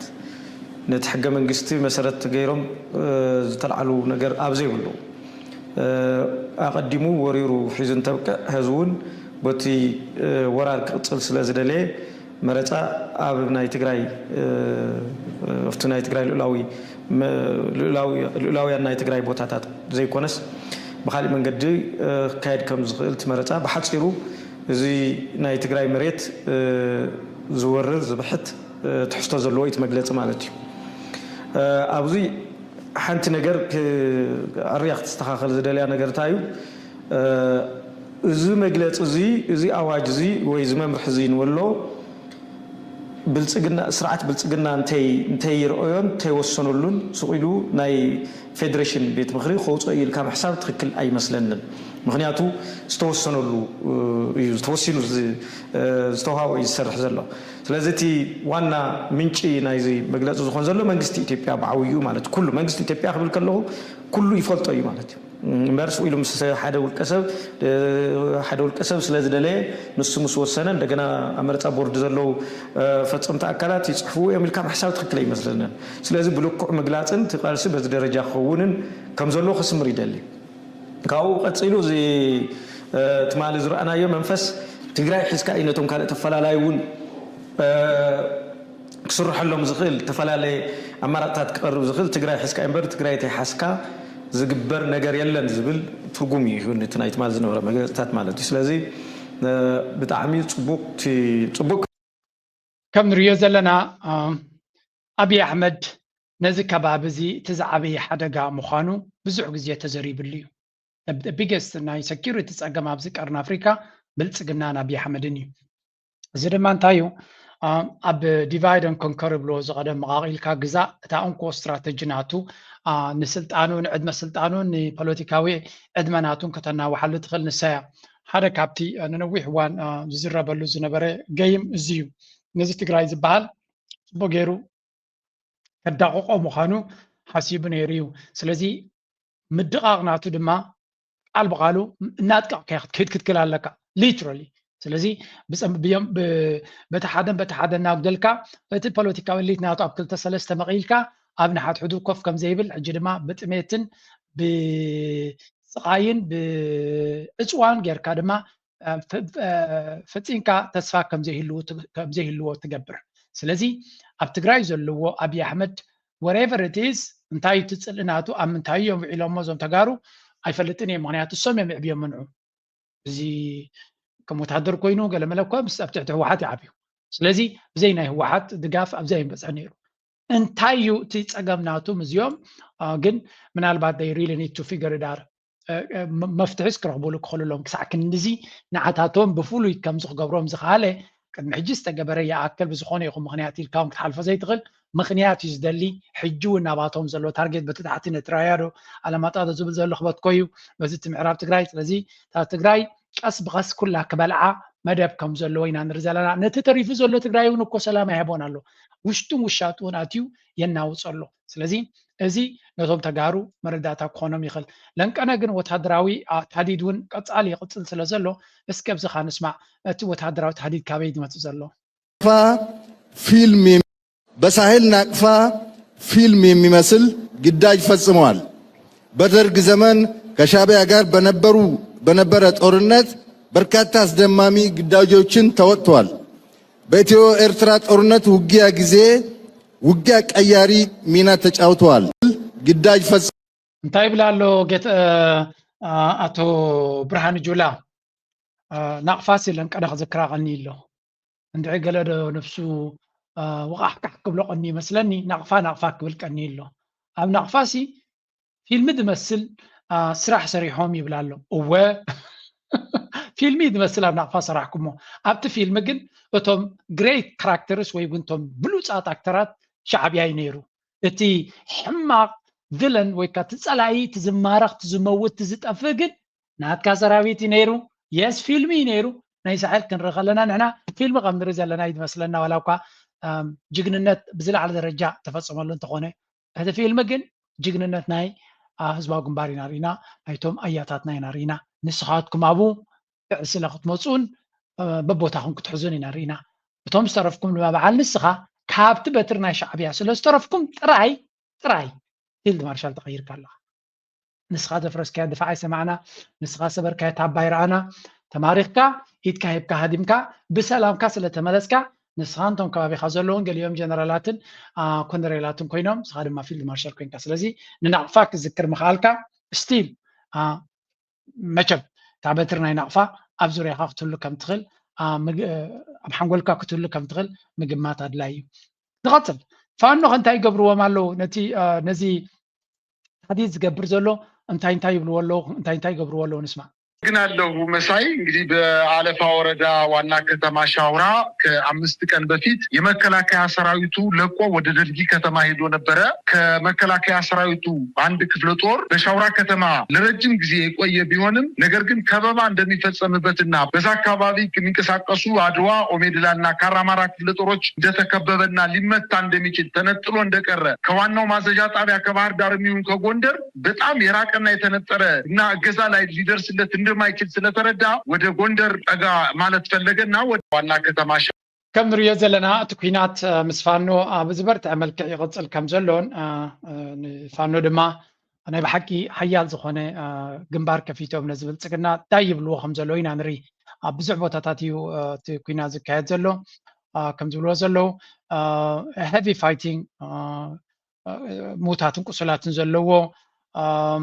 ካብ ዝቐፂሎም እውን ሓንቲ ነገር ከርእየኩም እየ እቲ ዘጋጥም ዘሎ ኩነታት እቲ መንግስቲ ብዝተኻለ መንገዲ በታቲኹ ከኣትዎም እዩ ዝደሊ ዘሎ ነቶም ፋኖ ዕድል ግን ሂብዎ የለውን ኣብ ገሊኡ ፀፊዖም ይመልስዎ ኣብ ገሊኦም ድማ ይማርኽዎን ይቐትልዎን ከም ዘለዉ እዩ ዝንገር ስለዚ ከም ዝትሪእዎ ዘለኹም ኣብ ዘርከቡ እንታይ ኢኻ ትብሎ እዚ ፊልሚ ኢኻ ትብሎ እምበር እዚ ኣብዚ ክፍክር ዝፀንሐ ሰራዊት ኣይሶምን ኣይ ሳለስቲ ኣብኣ ከሎ ግምጥል ኢሉ ከምዚ ኢሉ ተማሪኹ ኢዱ ንላዕሊ ኣይ ቲንክ ስልጠና ናቱ እዚ ብዝትሪእዎ ዘለኹም መናውራ ከመይ ጌርካ ቅልጥፍ ኢልካ ተሃዲድ ጌርካ ትማረኽ እዩ ዝመስል ምክንያቱ ኣብዚ ከምዚ ንሶም ዘርእይዎ ዘለው ሓደ ኣብዚያ ፅቡቅ ገይሩ ተዛሪቦም ነይሩ እዚ ሃብታሙ ዝበሃል ቤላ ገይሩ ዘላድዮም ኣብዚ ስምዕዎ ያስመረቀውን ኃይል ሸዋ ሊልከው ይችላል ጎጃም ሊልከው ይችላል ቤት አማራ ወሎ ሊልከው ይችላል እንደገና ጎንደር ሊልከው ይችላል ይሄ የምታዩት ባለ ቦኔት የሚፎከርበትና መሬት ላይ ሲመጣ የሚገጥመውን ልዩነት ታውቁታላችሁ እነዚህን ተዋቸው ባለ ቀይ ቦኔት እንስራ ሲሰብር ወደ ላይ የዘለለ ሲፈርጥ በእሳት ውስጥ ሲሾልክ ምናምን ካሳዩ በኋላ በጀልባ በምን ሲያዘልሉት በየባህሩ ላይ ካሳዩ በኋላ የምኒልክ ምድር ሸዋ ላይ ለቀቁት እና አርበኛ መከታው ማሞ ቆሉትና ኣቆየም ብሓቂ ኣብቲ ስቴዲማት ኮይኖም ክፍክሩ ከለውን ኣብታ ባይታ ክመፁ ከለውን ከምዛ እትሪእዎም ዘለኹም ሕልክስክስክስክስ እናበልዮም ዝመፁ ኣይ ቲንክ እቶም ፋኖ ወላ ሰልቺዎም እዩ ኣብዚ እዋን እዚ ንዖም ንምምራኽ ሰልቺዎም ከም ዘሎ ኢኻ ትርኢ ብረቶምን ገለመሊኦም ድማ ቀፃሊ ከምዚ ኢሉ ይመፆም ኣሎ ሕጂ ንፋኖ ሲ ሻዕብያ እዩ ዘሰልጥኖ ዘሎ ወይ እውን ንፋኖ ሻዕብያ እዩ ዘዕጥቆ ዘሎ ክትብሉ ክትሓፍሩ ጥራይ ዘለኩም ምክንያቱ ባዕልኩም ኣሰልጠንቲ ናቱ ባዕልኩም ብረት ወሃብቲ ናትኩም ባይ ደ ወይ ሕጂ ሕሉፍ ሓሊፍዎም ንፋኖ እንታይ ይመፆም ኣሎ ድራማ ከም ድራማ ጌርኩም ሰሩ ዳን እዚ ድራማ ኢኻ ትብሎ ትኽእል እምበር ውግእ እውን ክትብሎ ይትኽእልና ሰላም ወንድማችን እንዴት ቆየ በመጀመሪያ ራስን አስተዋውቀ ስሜ ስንሴ ታደሰ ዘውዴ ይባላል ማዕከላዊ ጎንደር ራያ በጣም ጥሩ ስትታገ ማለት በጠላት አስተላለፍ በነበርክበት ሰዓት ከምዚ ትሪእዎ ዘለኹም 6 ብረት ሒዙ ካብቲ ሰራዊት ናይ ብልፅግና ነዘን 6 ከላሽናትን ገለን ተሰኪሙ ናብ ፋኖ ከም ዝተፀንበረ እዮም ዝነግሩ ዘለው በቃ እቲ ፋኖ ዝበሃል ሲ ካበይ እዩ እቲ ዕጥቅን ስንቅን ዝረክብ ዘሎ እንድሕር ኢሎምካ ካልእ ዘረባ የብሉን ጀስት ኣብ በዓል እዩ ድዕጥቆን ደስንቆን ዘሎ ስለዚ እዚ ንባዕሉ ከማ እንተሪኢኹሞ ናይ ብሓቂ 4 ካላሽንኮቭ ሒዝሎም መፅኡ ንባዕሉ ኣብቲ ናሽናል ዲፈንስ ፎርስ ዝነበረ ከምኡ ድማ ኣብቲ ስፔሻል ፎርስስ እውን ኣባል ዝነበረ ዓብ ስልጠና ዘለዎ ዓብ ኪላ ወይ ወታደራዊ ኪላ እዩ ነይሩ ስለዚ ብከምዚ መንገዲ ነቲ ተመክሮ ናቶም ነቲ ምስጢር ናይቲ ሰራዊት ናይ ብልጽግና ሕሉፍ ሓሊፎም ድማ ከም ህያብ ድማ ነቲ ብረታት ናቱ እውን ተሰኪሞም ናብ ፋኖ ይጽምበሩ ኣለዉ እዚ ድማ እዩ እቲ ናይ ፋኖ ቀጻልነት ዓወት ናይ ፋኖ ሲ ካብ ዜሮ ዝመጽእ ዘለኹም ዘይኮነ እዚ ኻ እንታይ ዘርእየካ ዓቢ ክንዲ ዝፈከረ እንተፈከረ ክንዲ ዝበለ እንተበለ ክንዲ ተዛረበ ዘምጽኦ ነገር የብሉን ምክንያቱ ኣብዚ ስምዕዎ እንታይ ኢሉ ነይሩ እዚ ዘይሓፍር መራሒ ገለ ከመይ ገይሮም ሰሪሖም ኣለዎ ቪድዮ ኸማ ከሶማሌ ጫፍ በዚህ ብቻ ሳያበቃ ከሶማሌ ጫፍ እስከ ምጽዋ ጫፍ በባህር የሚያጋጥሙ ሽብሮችን ወንድም ህዝቦችን ደግፈን ሽብርን ለማስቀረትና ልማት ብልጽግናን በቀጠናችን ለማረጋገጥ ለኢትዮጵያ ብቻ ሳይሆን ለቀጠናው በቂ የሆነ ኤሊት ፎርስ ቴክኖሎጂ ከም ትሪእዎ ዘለኹም እዚኣ ካርታ እዚኣ ናይ ዓባይ ብሪጣንያ መንግስቲ ዘውፅኣ ስእሊ እያ እዚ ቀይሕ ትሪእዎ ዘለኹም ከይትኸድዎ ዝብል እዩ ዝኾነ ሰብ ናብኡ ክኸይድ የብሉን እዩ ዝብል እቲ ኣራንሾኑ ድማ ኣገዳሲ ተዘይኮይና ኣይትኸይድ እዩ ዝብል ኣብቲ ቀጠልያ ክትከዱ ትኽእሉ ስለዚ እዚኣ እያ ንክልል ሶማልን ንካልእ ኣፍሪቃን ሰላምን ርግኣትን ከምፅእ ዝኽእል ኤሊት ፎርስ ካብ ሶማልያ ክሳብ ጫፍ ናይ ምፅዋዕ ዝኾነ ሽግር ኣጋጢሙኩም ሲ ቅሰኑ ዋይ በስመ አብ መንፈስ ቅዱስ ስብሳይ ቁርብ ከመን ኣይሓንኽን ወዳይ ማለት አይኖ እቶም ኣብቲ ኣዋሳ ዘለዉ ኣብ ሰሜን ዘለዉ ኩነታት ዝርድኦም ከይከውን ይኽእል እዩ ናይ ኢትዮጵያ ኩነታት ከምኡ ገይረ ዝወስዳ ነቶም ብደቡብ ዘለዉ ህዝቢ ኣብ ሰሜን እንታይ ካየድ ከም ዘለዎ ኣኽባር ዘለዎም ኣይመስለንን እቲ ዜናታት ዝበፅሖም ኣይመስለንን ስለዚ እንታይ ይዛረቦም ከም ዘሎ ወይ እውን እቲ ኩናት ንባዕሎም ኣብ ውሽጦም መዓት ፀገም እንዲ ዘለዎም እቲ ኣብ ሰሜን ዝግበር ዘሎ ኩናት ሰምዕዎ ኣለዉ ድዮም ኣይሰምዕዎን ኣይፈልጥን እየ ከም ትሪእዎ ዘለዉ ግን ሃገሩ ከም መሓድር ዘይከኣለ ጥሪ ኢሉ ዓለም ከም መሓድር እዩ ዝብትን ዘሎ ግን ወላ ሓንቲ ክትብሎ ይትኽእል ኢኻ ንሱ ከከምናቱ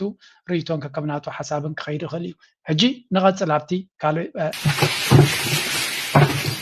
ኣብ ዝሓለፈ ኣርኢናኩም ነርና ዝብልጽግና ሰራዊት ዝበሃል ሞራል ናቱ እንታይ ከም ዝኾነ ሕጂ ድማ ለንቀነ ወፂኣ ዘላ ቪድዮ ረይዋ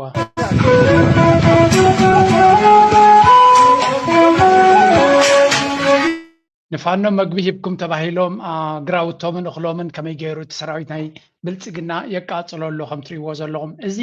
ሞራል ዘይብሉ ሰራዊት እዚ ገበን ናይ ኩናት እዩ ተረዲኹም እዚ ገበናት ናይ ኩናት እዩ ስለዚ እዚ ኣብ ንሪኦ ዘለና ገበናት ድማ ካብ ግዜ ናብ ግዜ ዝደጋገም ዘሎ እዩ ኣብ ዝሓለፈ ተደጋጋሚ ስለዚ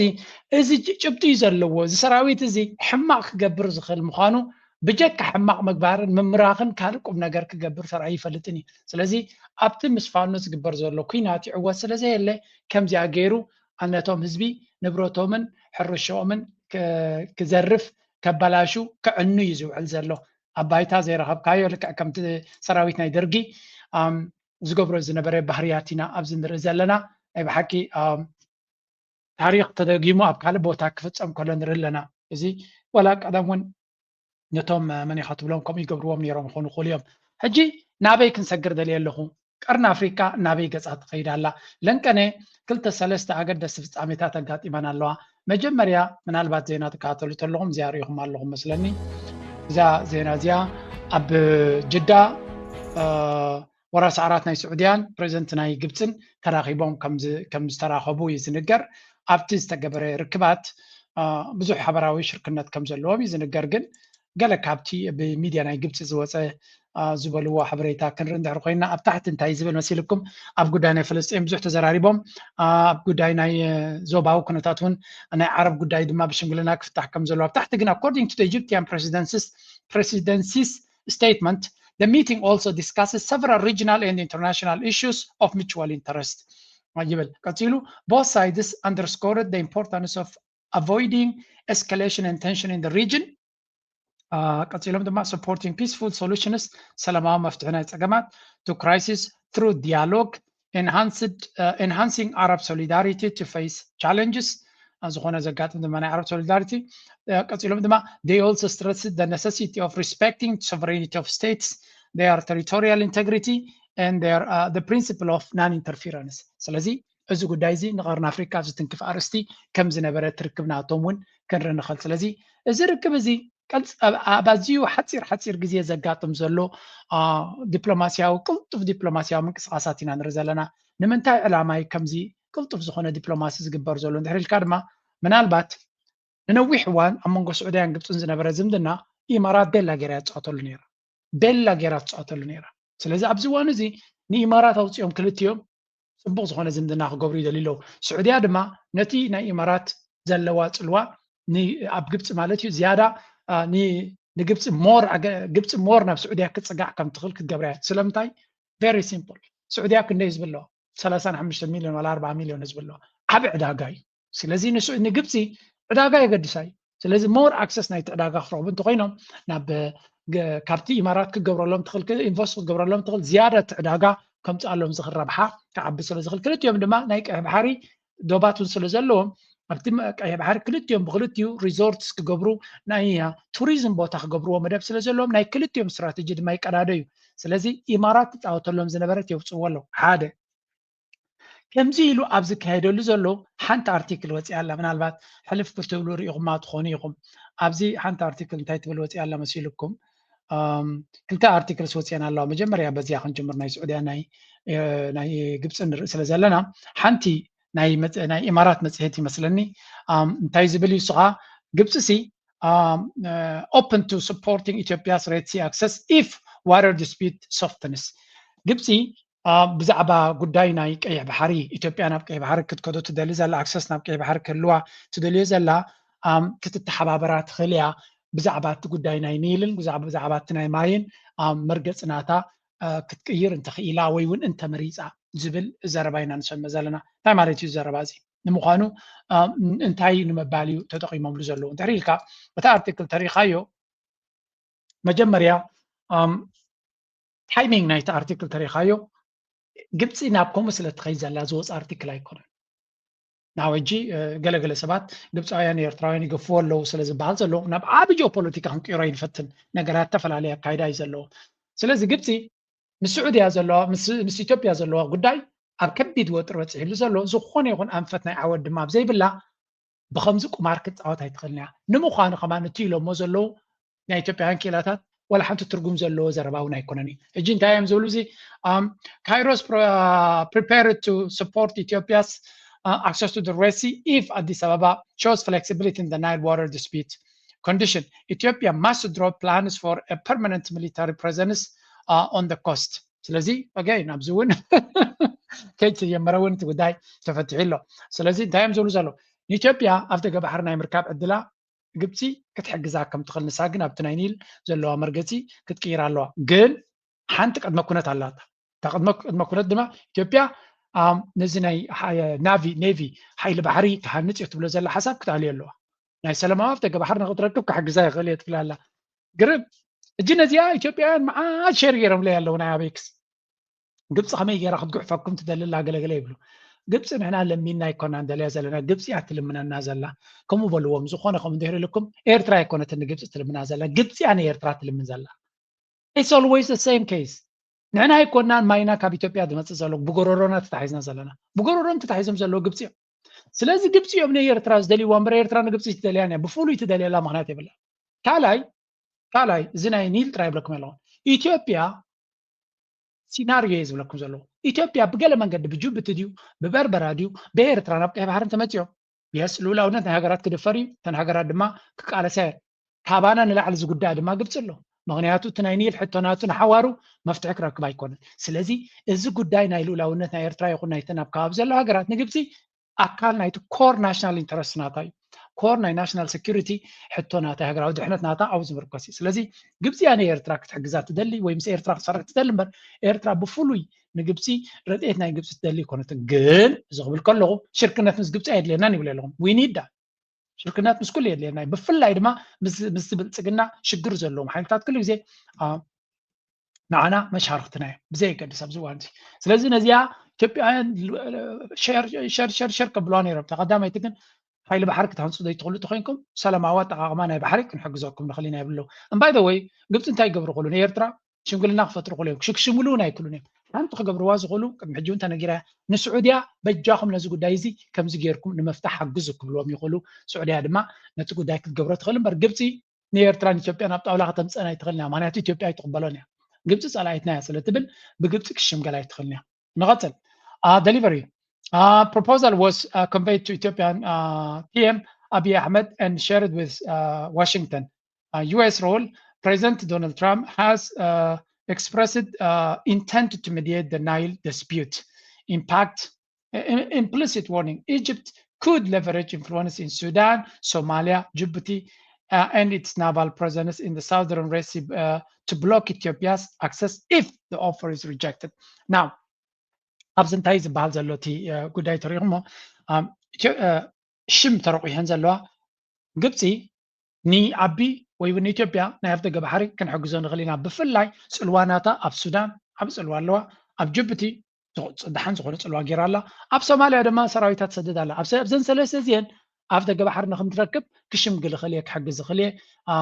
ፅልዋ ክፈጥር ክእል እየ ትብል ዘላ ኣብ ኤርትራ ይትብልኒ ኣብዛ ኣርቲክል እዚኣ ግን ምስ ኤርትራ እውን ርክብ ከም ዘለዎም ከዓ ይጠቕሱ እሳቶም ስለዚ ምስ ኤርትራ እውን ርክብ ስለ ዘለዎም ከምኡ እቶም ብልፅግና ግን ሓንጎሎም ብኤርትራ ጥራይ ስለ ዝተመልአ ብኤርትራ ጥራይ ስለ ዝዝወር ቀጥታ ናብ ኤርትራ እዮም ተርጉሞም ኣብዚኣ ብዝኾነ ንብልፅግና እንታይ እዮም ኢሎሞ ዘለዎ ወይ እውን እታ ኦፈር ኣብዚ ንዶናልድ ትራምፕ ድማ እንታይ ይብልዎ ኣለዉ ኣብ ግብፂ ቀዳምነት ናቶም ናይ ማይ ጉዳይ እዩ ናይ ማይ ጉዳይ ስለ ዝኾነ ንዑ ክሰልጦም እዮም ዘልዩ ግን ኣብ ካልእ ነገራት ፍሌክሲቢሊቲ ከነርኢ ንኽእል ኢና ይብሉ ኣለዉ ዳትስ ዋይ ድማ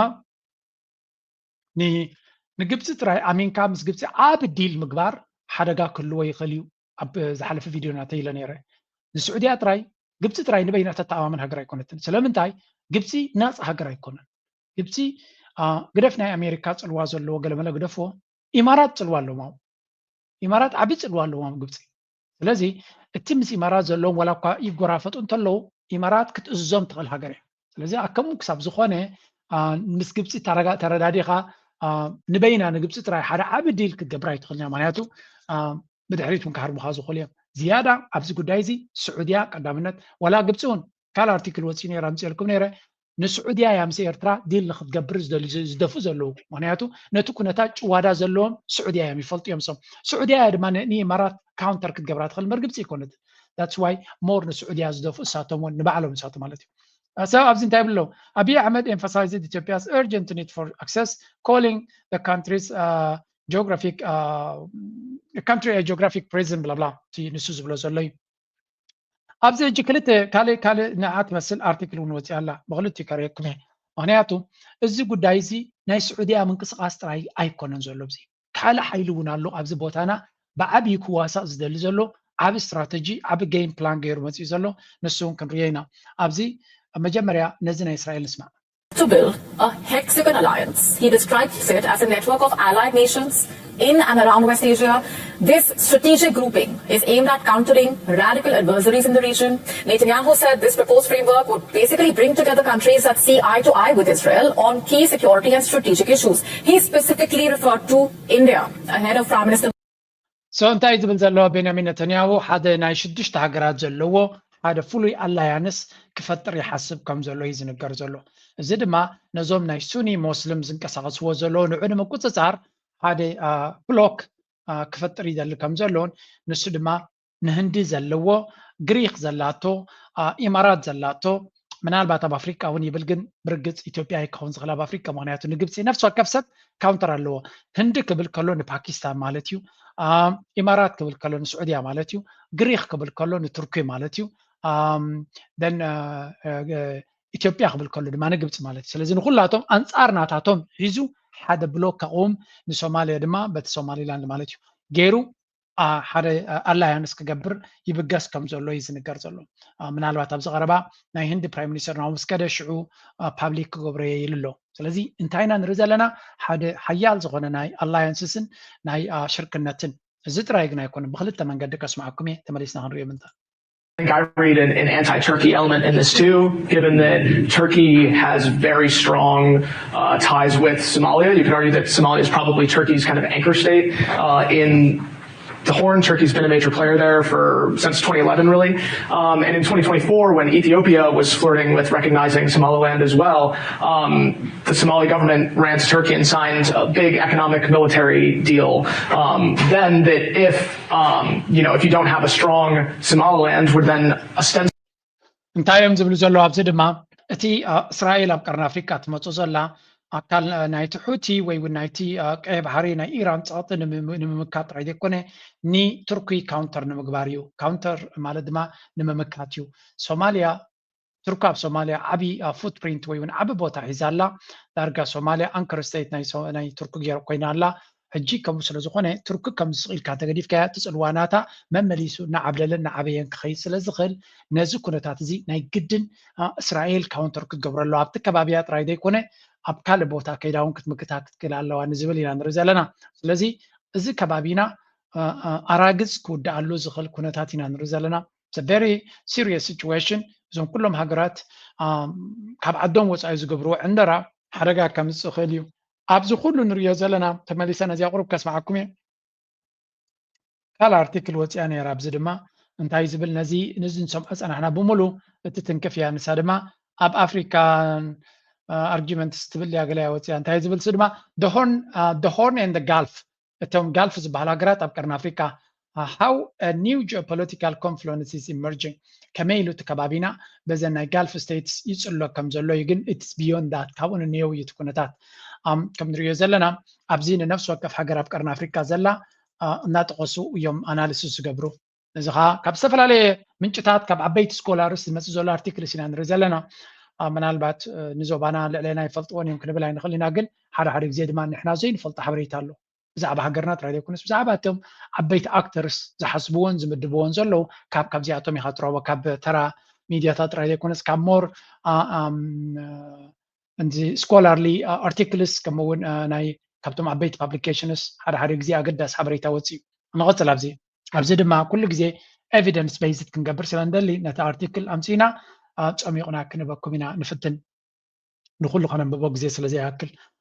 ኣብዚ ሕጂ ንሪኦ ዘለና ኣርቲክል ዝበሃል ዘሎ a new geopolitical confluence forming between the Horn of Africa and the Arabian Gulf ስለዚ ኣብ መንጎ ዘን ሃገራት ዓረብን ኣብ መንጎ ቀርኒ ኣፍሪካን ሓደ ኣገዳሲ ምፅልላው ተፈጢሩ ኣሎ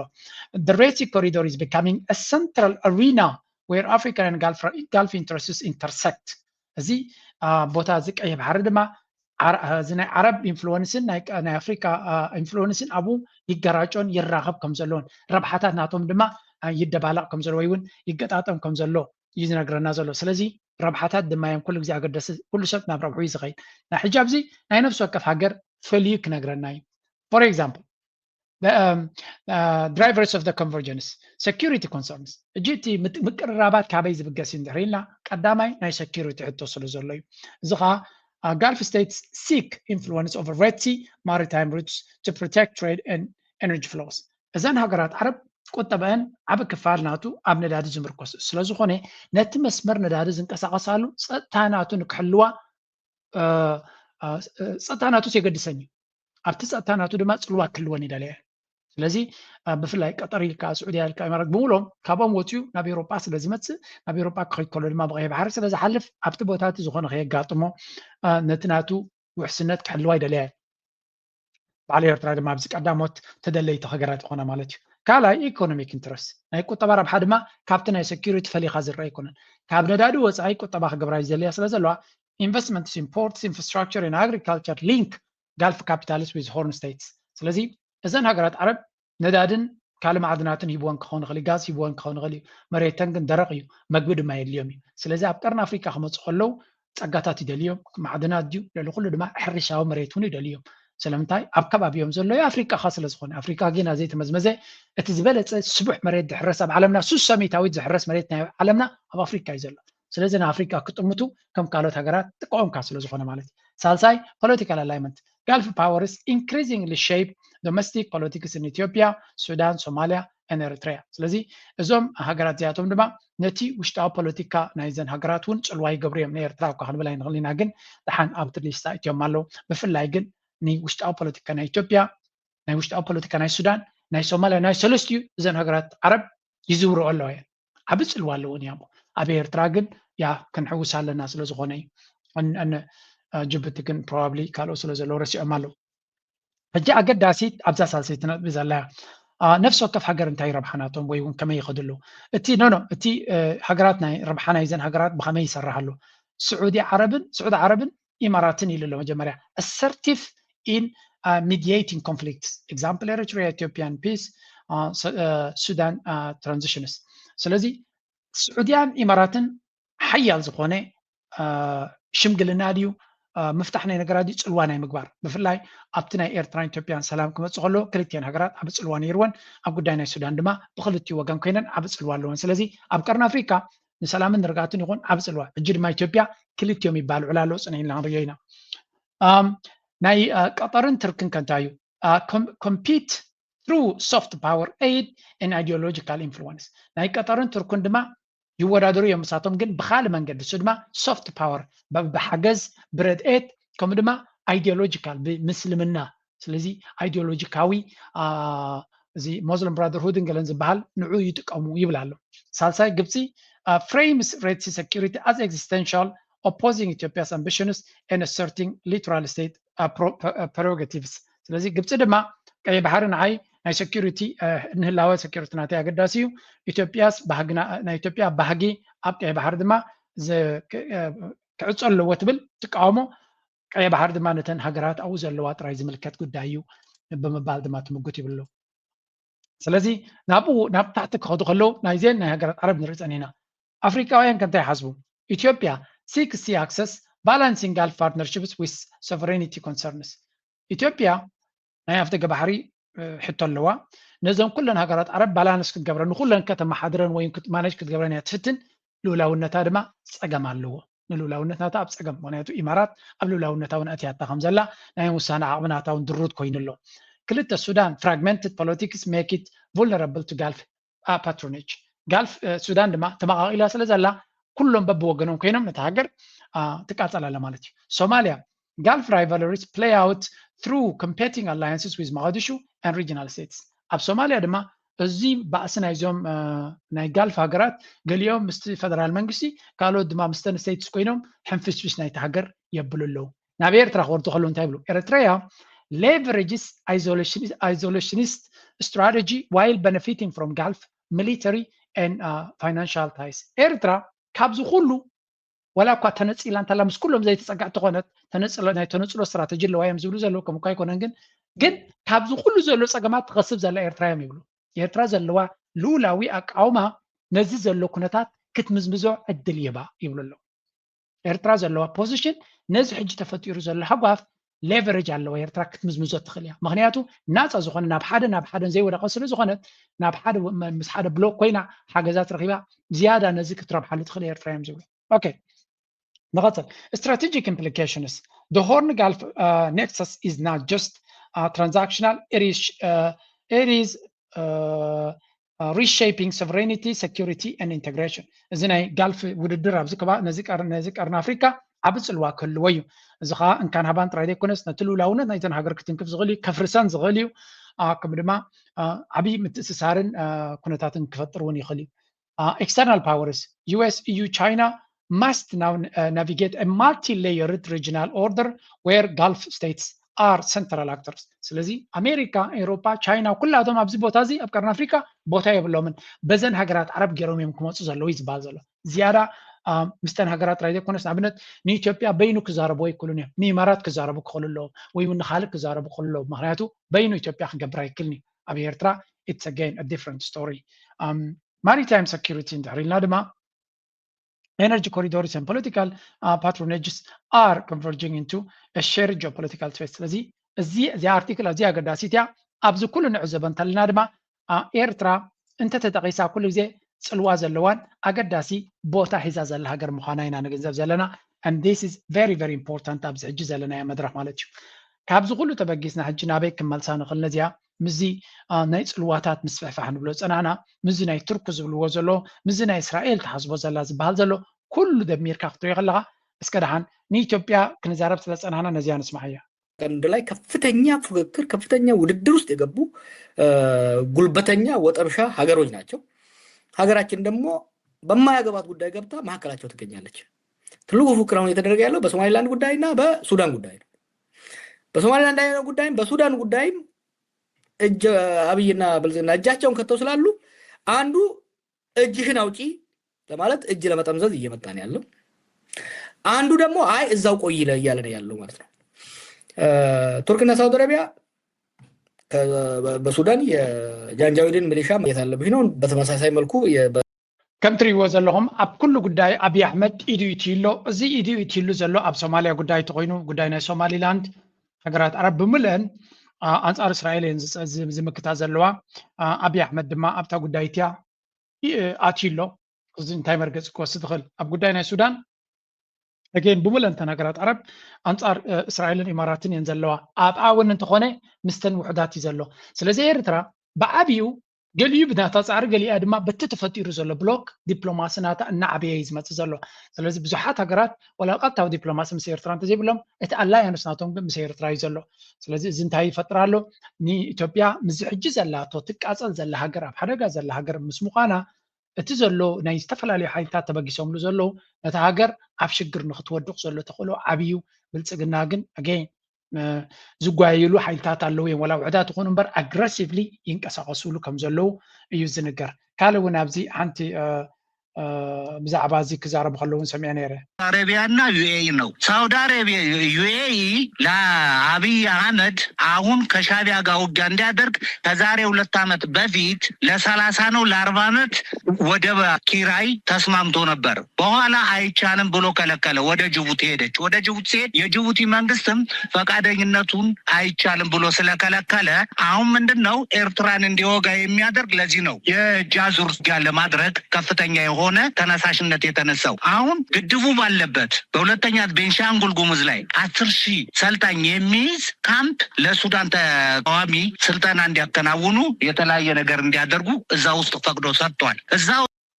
ከም ትሪእዎ ዘለኹም ብኩሉ መንገዲ እቲ ናይ ኣብ ጌም ኤክስፖዝ ዝገብርዎ ዘሎ ኢትዮጵያውያን ንርኢ ዘለና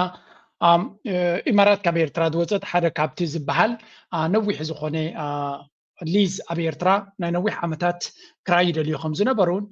ኤርትራ ድማ ንነዊሕ ክራይ ክትህብ ፈቃደኛ ስለዘይነበረት ነቲ ክረኽቦ ዘይከኣሉ ቢዳ ዙር ብዓቢ ገይሮም ክገብርዎ እዮም ዝፍትኑ ዘለዉ ብርግፅ ኣብይ ኣሕመድ ዕድል ተዋሂብዎ ነይሩ እዩ ኣብ ጅቡቲ ንዑ ክጥቀመሉ ይከኣለን ስለዚ እዚ ኩሉ ናብ ኤርትራ ገፁ ዝግበር ዘሎ ኣብቲ ቀይሕ ባሕሪ ኢንተረስት ናይ ኢማራትን ናይ እስራኤልን እዩ ኩሉ እቲ ኢማራት ደልዮ ንብሎ ዘለና እስራኤል ብድሕሪት ሽፋን ትበያ ምክንያቱ ኣብ የመን ብዙሕ ቦታታት ምስ ሓዘት ኣብቲ በይዛ ኣብ ዝሓዘቶ ንእስራኤል በይዝ ትባ ነይራ ኣብ ሶማሌላንድ ምስ ኣተወት እውን ኢማራት በይዝያ ሂባታ ዘላ ስለዚ እስራኤል እቲ ቶርጀን ሆርስ ዝብልዎ እቲ ቀዳማይ ፈረስ ናይ እስራኤል ኮይና ትንቀሳቐስ ዘላ ስለዝኾነት ናይ እስራኤል ድጋፍ ዘለዋ እያ ሓንቲ ብዚኣ ኤርትራውያን ዝብልዋ ዘለዉ ምናልባት በዚኣ ጌርና ነዚ ጉዳይ ናይ ዓረብ ክንዛዝመን ክንመርፅ ኢና ምክንያቱ እታ ርእሲ ኣዝዩ ሰፊሕን እናተቀያየረ ዝኸይ ዘሎ ስለዝኾነ እውን የአስመራው መልእክተኛ በአዲስ አበባ ከ10 ቀናት በፊት ወደ አስመራ ጉዞ አድርገው ከፕሬዝዳንት ኢሳያስ ጋር የመከሩት የሳውዲ ምክትል የውጭ ጉዳይ ሚኒስትር ዋሊድ ኤል ከሬጂ በዛሬው ዕለት ደግሞ ወደ አዲስ አበባ ጉዞ በማድረግ መክረዋል። ምክትል የውጭ ጉዳይ ሚኒስትሩ ውይይት ያደረጉት ከውጭ ጉዳይ ሚኒስትር ጌዲዮን ጢሞቴዎስ ጋር መሆኑን ከሚኒስቴር መስሪያ ቤቱ የወጣው መረጃ አመላክቷል። የሳውዲ አረቢያው ምክትል ውጭ ጉዳይ ሚኒስትር ከሳምንት በፊት በአስመራ ተገኝተው ከፕሬዝዳንት ኢሳያስ ጋር በመከሩበት ወቅት የውይይቶቹ ጭብጦች በቀይ ባህርና ቀጠናዊ ጉዳዮች ዙሪያ ያተኮረ እንደነበር በዚያው ሰሞን በኤርትራ ማስታወቂያ ሚኒስቴር በኩል የወጣው መረጃ የገለጸ መሆኑ አይዘነጋም። ከም ንሪኦ ዘለና ኣብዚ እንታይ እዮም ዝብሉ ዘለዉ ሻትል ዲፕሎማሲ ይካየድ ከም ዘሎ ንሱ ድማ ስዑድያ ሜቢ ላስት ሚኒት ኣብዚ ናይ መወዳእታ ወይ እውን ኣብዚ ብልፅግና ናብ ትግራይ ኩናት ክፍንወሉ ኣብ ዝደናደነሉ ዘሎ ግዜ ነቲ ኩነታት ንምዝሓሓል ብፍላይ ናይ ኣብ ደገ ባሕሪ ዝብል ዘሎ ኣጀንዳ ናቱ ጠጠው ንምባል ስዑዲ ዓረብ ብዙሕ ዲፕሎማሲ ትፍትን ከም ዘላ እዩ ዝንገር ዘሎ ስለዚ እዚ ንሪኦ ዘለና ምናልባት ነቲ ኩነታት እቲ ክህድእዎ ዝኽእሉ ዝከኣል ተኮይኑ ኤርትራ ጥራይ ክትገብሮ ትኽእል ኣብዚ ኤርትራዊ እንታይ ኢሉ ፅሒፉ ነይሩ the day Saudi Arabia drops neutrality እንታይ እዮም ዝብሉ ዘለዉ ኣብ 2018 ዝተገበረ ናይ ጅዳ ስምምዕ ስዑድ ዓረብያ ነቲ ኩነታት ኣማኺላቶ ነቲ ናይቲ ሽዑ ዝነበረ ስምምዕ ድማ ጋራንቶር ናቱ ኣብ ሓሲት ናቱ መን እያ سعود عربية تا جارانتورنا أو حسيتنا سلزي تقول تقليل سلدي تبتنه سلدي فرس زلو مالت أبكينا تيتوانا لو متفنان ترايز اللون سلزي سعود عرب عمود أتاون تفتنا لنا تقول دايتي ناب سلام كتمل صلو تخل سلزي the immediate trigger is a sharp increase in rhetoric from Ethiopia's reckless letter. قطعلي نبكينات جزء سجبر زلو بلتقنا سلزي again من مخانو that's why diplomacy ናብ ኢትዮጵያ ዝግበር ዘሎ ነቲ ኩናት ዝቅስቅስ ዘሎ ናብ ኩናት ዝጎይ ዘሎ ንስዩ the situation comes at a time when the UAE is expanding its footprint in Ethiopia through financial backing on one hand and an expansive weapons pipeline in the other እዚ ድማ ኢማራት እግራ ቁፅፅር ናታ ኣብ ብልጽግና ናብ ኢትዮጵያን ኣብ ተስፋሕፋሓሉ ዘላ ብሓገዝን ብረድኤትን እናመሰለበት ድማ ወታደራዊ ድጋፋት እናገበረት ናብቲ ኩናት ናይ ዳዕመ ሰሪዕ ድማ ዝያዳ ከም ዝሳተፍ ትገብሮ ዘላ ስለዚ ናብ ሱዳን ዘሎ ጥራይ ዘይኮነ ናይ ኣቢ ጠጠው ምባል ማለት ነቲ ኩናት ናይ ሱዳን እውን ጠጠው ንምባል ኣገዳሲ ስለ ዝኾነ ነዚ ጉዳይ እዚ ከዛረብዎ እዮም ስለዚ against that backdrop some observers have questioned with Riyadh whether why Riyadh has not taken a firm public stance. Among Eritreans, at least there is a prevailing belief that Saudi Arabia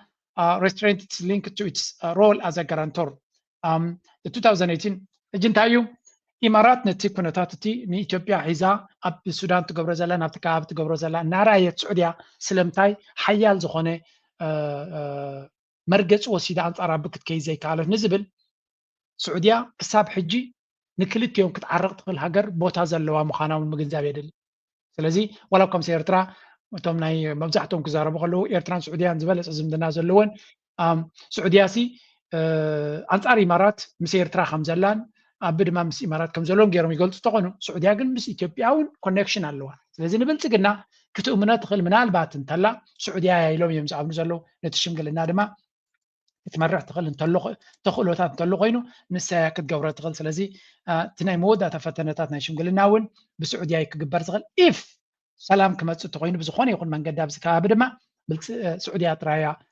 كتم تدخل بفقادنا إيرتران نا إثيوبيان مالتي إيرترا كوينات تدلني أزلا زور قصنا قريو زعق زينا جيرو مالو جن نتكوينات تدلي وزلو بخميت توقع تبلهم تخلدما مجن ذاك دلي أبزلن كان حنتي نانو زي كنت ميرز درس حنت أرتيكل أو تيو مالو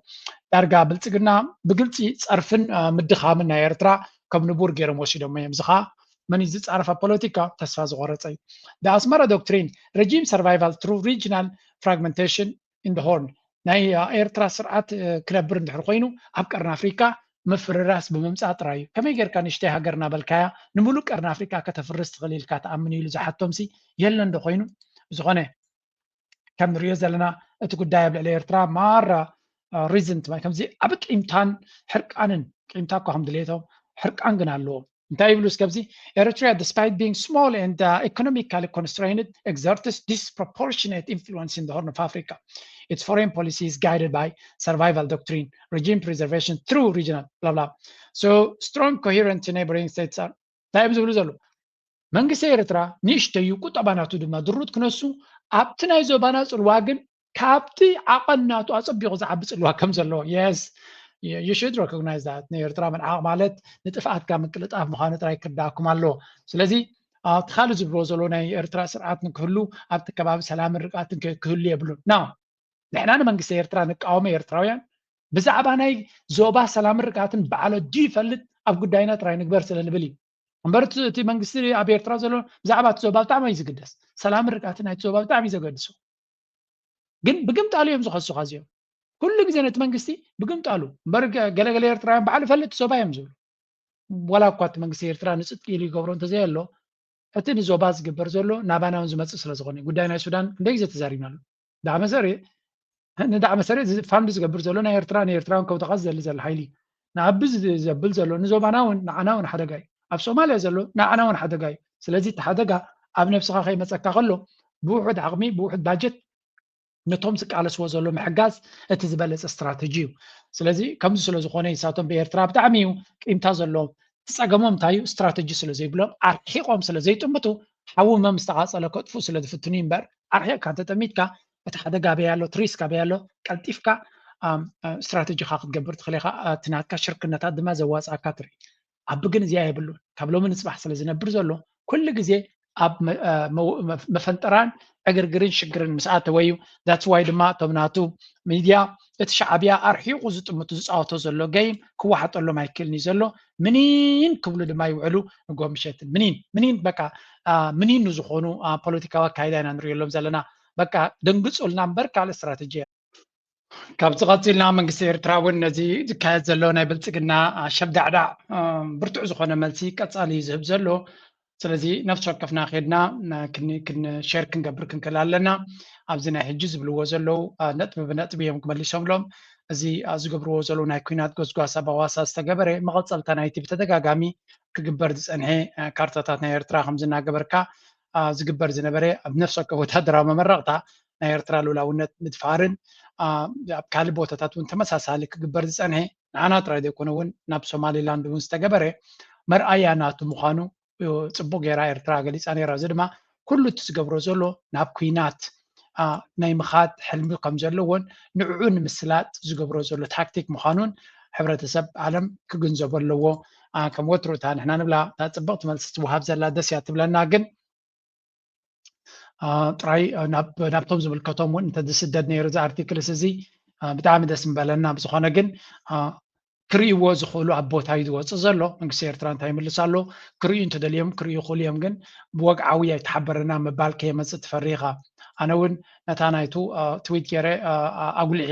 እቲ ነጥብታት ኩሉ ኣምፅየ ነይረ ብተደጋጋሚ ንሪኦ ዘለና እዚ ጉዳይ እዚ ብቐሊሉ ክረአ ከም ዘይብሉ ገሊፀ ነይረ ምናልባት ኣብ ኤክስ ከትኩም ሼር ግበርዎ ናብ ካልኦት ከም ዝበፅሕ ምግባር እውን ናይ ኩልና ስራሕ እዩ ዝኸውን ስለዚ ንመለስ ኣብቲ ናይ ኢትዮጵያውያን ዝግበር ዘሎ ኩነታት እንታይ እዩ ዝበሃል ዘሎ ኣብዚ ጉዳይ እዚ የሚያድነው ማንም የለም። እኔ የጌታቸው ረዳ ንግግር አይደለም እየተናገርኩኝ ያለው ሳዳም ሁሴን አያድነው ምናምን ኤርዶጋን አያድነው ምናልባት ባይደን ነው ባዳ ነው ምናምን ካዳ ነው ምናምን እኔ እሱ አይደለም መሬት ላይ ያለው ሪያሊቲ አብይ አህመድን መታደግ የሚችል መሬት ላይ የሆነ አንድ ፋክት የለም። በዚህ ምክንያት አብይ ሊድን ይችላል የሚል የለም። ወደረደ ንግግር የሚያውቀው ብቻ ነው የሚያውቀው። እኔ አውቀዋለሁ። ብሓፈሻ ከም ትሪእዎ ዘለኹም ኣብይ ኣሕመድ ኣብ ዓብዪ ኩነ ፀገም ከም ዘሎን ዘጥሕኖ ከም ዘየለን ቀደም ጌታቸው ረዳ ምስ ኣእምርኡ ከሎ ድዩ ዋላ ምስ ተጋሩ ከሎ ዝበሎ እዩ ንዓቢ ዘጥሕኖ ሰብ የለን ኤርዶጋን የጥሕኖ ዋላ ገለ የጥሕኖ ኢሎም ነይሮም እቲ ሓቂ ድማ ሕጂ እያ ትኸውን ዘላ ዓቢ ዘጥሕነካ የለን ኩሉ እቲ ሲናርዮ ዝረአ ዘሎ ንጥፍኣትካ ንምቅልጣፍ እዩ ዝግበር ዘሎ ይብልለው ብውፅኢቱ ዓቢ ድማ ክወድቕ ስለ ዘይደሊ ዝኽተሎ ዘሎ ኩላቶም ኢትዮጵያውያን ጎሪሖምሉ ስለ ዘሎ እዩ ድማ ፀገም ፖለቲከኞችን የአማራ ክልል ፖለቲከኞችን በዘር ላይ የተጣበነ ሰዎች ረዳ ብትሉ ጥሩ ይመስለኛል። ኢትዮጵያ መቼም ቢሆን በዘር ፖለቲካ ተከፋፍላ ዜጎቿን የምትበትን ሀገር አይደለችም። ይሄ ያልፋል፣ የሚያልፍ ዘመን ነው። አልፏል። ይሄን ጉዳይ ጠለውቱን ያለፉ ስለዚ ኣብይ ኣሕመድ ዲቫይድ ኤንድ ኮንከር ዝብል ስትራቴጂ ይኽተል ከም ዘሎን ናብዚ ድማ ዕድል ክንበ የብልናን ምክንያቱ እዛ ናይ ወልቃይት ትብል ካርዲ መፅያ ዘላ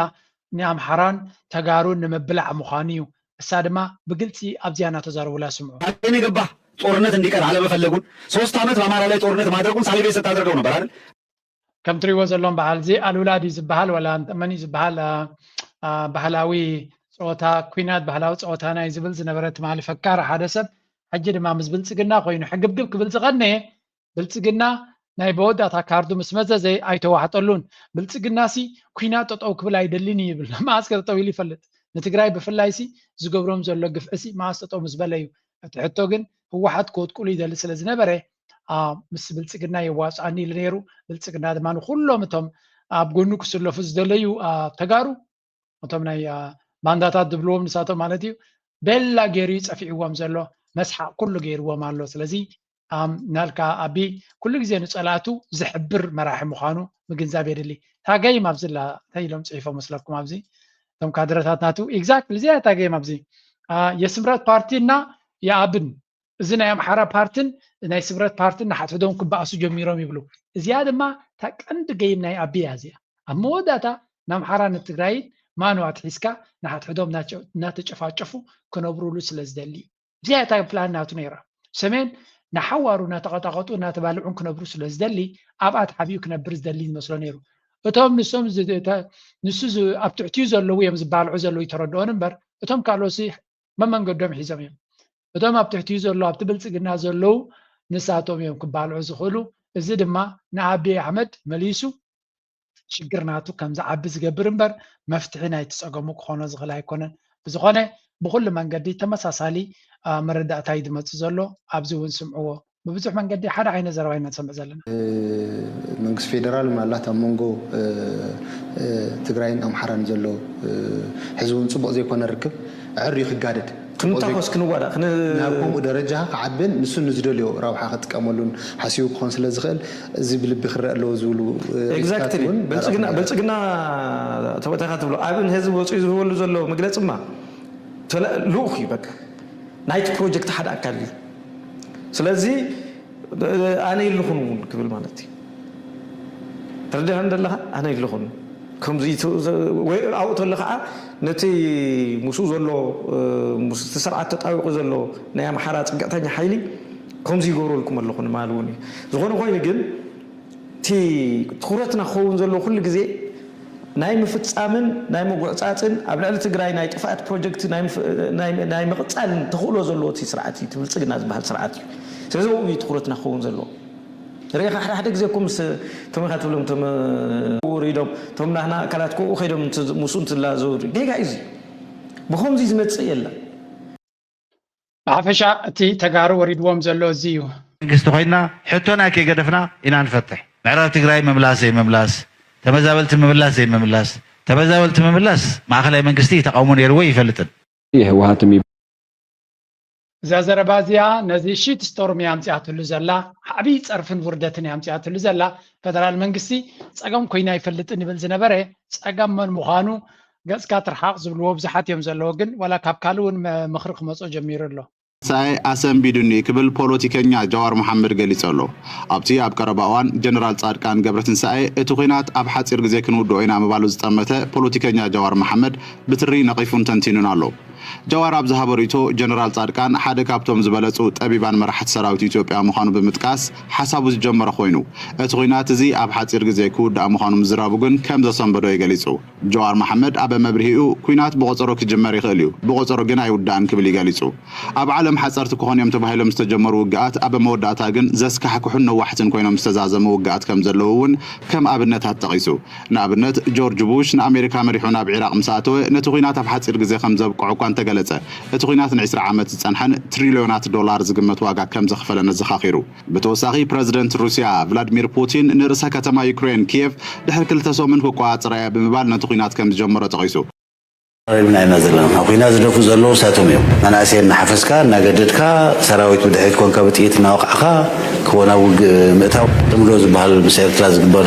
نور ودخله نابزل على درجة يبصح زلو نعدلو على وينات يتدفيرو زلو زوج دا يزون نبي خمسة بصحنا يفلتن لا يتبع لو على ويجزات مدفاريو عدمو حزنا نتفايلو من طفو زلو كم تري وزلهم نزات صمدو كم قريد فرهاد سبزي كاب صمدو كم زي زحدم سبايرا خنانه بحفشا ግን እቲ ኣብ ትግራይ ዘሎ ነዚ ይመስል ኣብ ልዕሊ ኤርትራ ዝግበር መጥቃዕቲ ናይ ትግራይ መጥቃዕቲ ናይ ኤርትራ መጥቃዕቲ ናይ ኣምሓራዊ ተማሳሊ ከምዚ ዓይነት ስምረት ተዋዲዱ እዩ ናይ ብልጽግና ፍንጫ ክስበር ዘሎ ብናትና ርዲት ድሕረ ሲስፋየር ዝበሃል ኣይስርሕን انتم نايد قال اخذت امامي نو سيسفاير يلو زول عزل حوي بوليتيكال سوسايت نو على لبلي باخ تطفلوا كسنا وتلو استرازي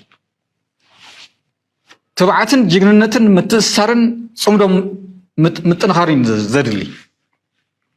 تخكل زياده غداي قص بغستما ناصريت يا تخيد زلا اما وداتا بزعبا مريጫ طراي زبحال زلو تغارو ابز مريጫ انتاي كغبرو يغبا نزبل باغيرنا نود هلا استفعل ملخختان متكلم كم زلهم فلتيو تمو تግራይ تلو ودوات ኣብዚ ግን ሓደ ዝኾነሉ ካብ ግዜኦም ሕዳር ጀሚሩ ኩሎም ودوات ክትብል ትኽእልኻ ሓደ ኮይኖም ድምፁ ዝኾኑ ኩነታት ተዓዚዩና ኣለና ነዚ ሲዑ እውን ፍለቃ ኣብቲ ማሕበራዊ ሚድያ ብዙሕ ግዜኦም ከም ንብሉ ኣብቲ መሬት ወሪድና እኳ ንምደሳስ ዓቕሚ የብልና ግን ኣብቲ ማሕበራዊ ሚድያ ትሪኦ ሕዚ እውን ተፈላለይ ከም ዘሎ ኮይኑ ግን أفعل تفطر لو زي جبا حد خونكم كتكدلو كم زول حساولو سخاون أفتو محاور ميدا خد صحف كي حد سيو ناونت مرت كتوجدلو كم زول كم مفتاحي وسير كاي دخل مرت أي نقبلن السوبالو زول مرت تقرأي بتو هو تايلو كان لهم مسلك مخنت أغمطو اللي خاتل لها برمخنا تأغمطو لهم الله لو أنت أغرب مخنا تأغمطو زول كذا لهم مسلك أبزي خم زي مثلا مرت تقرأي وجوبت ناي مرت أخونا تتساتفن زخونة بارتي زخونة والكسر تقرأي تتساتفو أفلوت أي زوج الله قبولي زغور زلو تردي عند الله سلازم ناي مجمريا سغومتي عبد كمزيز مثلا لو نتنا تجري عبد بحث عبد تجري لا تجري تفعت عبد السالق تقبل كسات فايلن يلونه كله كنا أعطينا لنا زنوراون لكن نحن رأينا مرت أو نقولنا الله هاي كنا نجيب وزيلك عيال ولا كان هم جمرة يسبون تسي كاوقات إلو خفيل كام الزراوي كل زلوا مالتي سلزي تايلاند كأطوا تايلاند مريت تجري أو زقور سمرت أس إندور سخجبرا خوني ولا زين هم جمرة يسبون تسي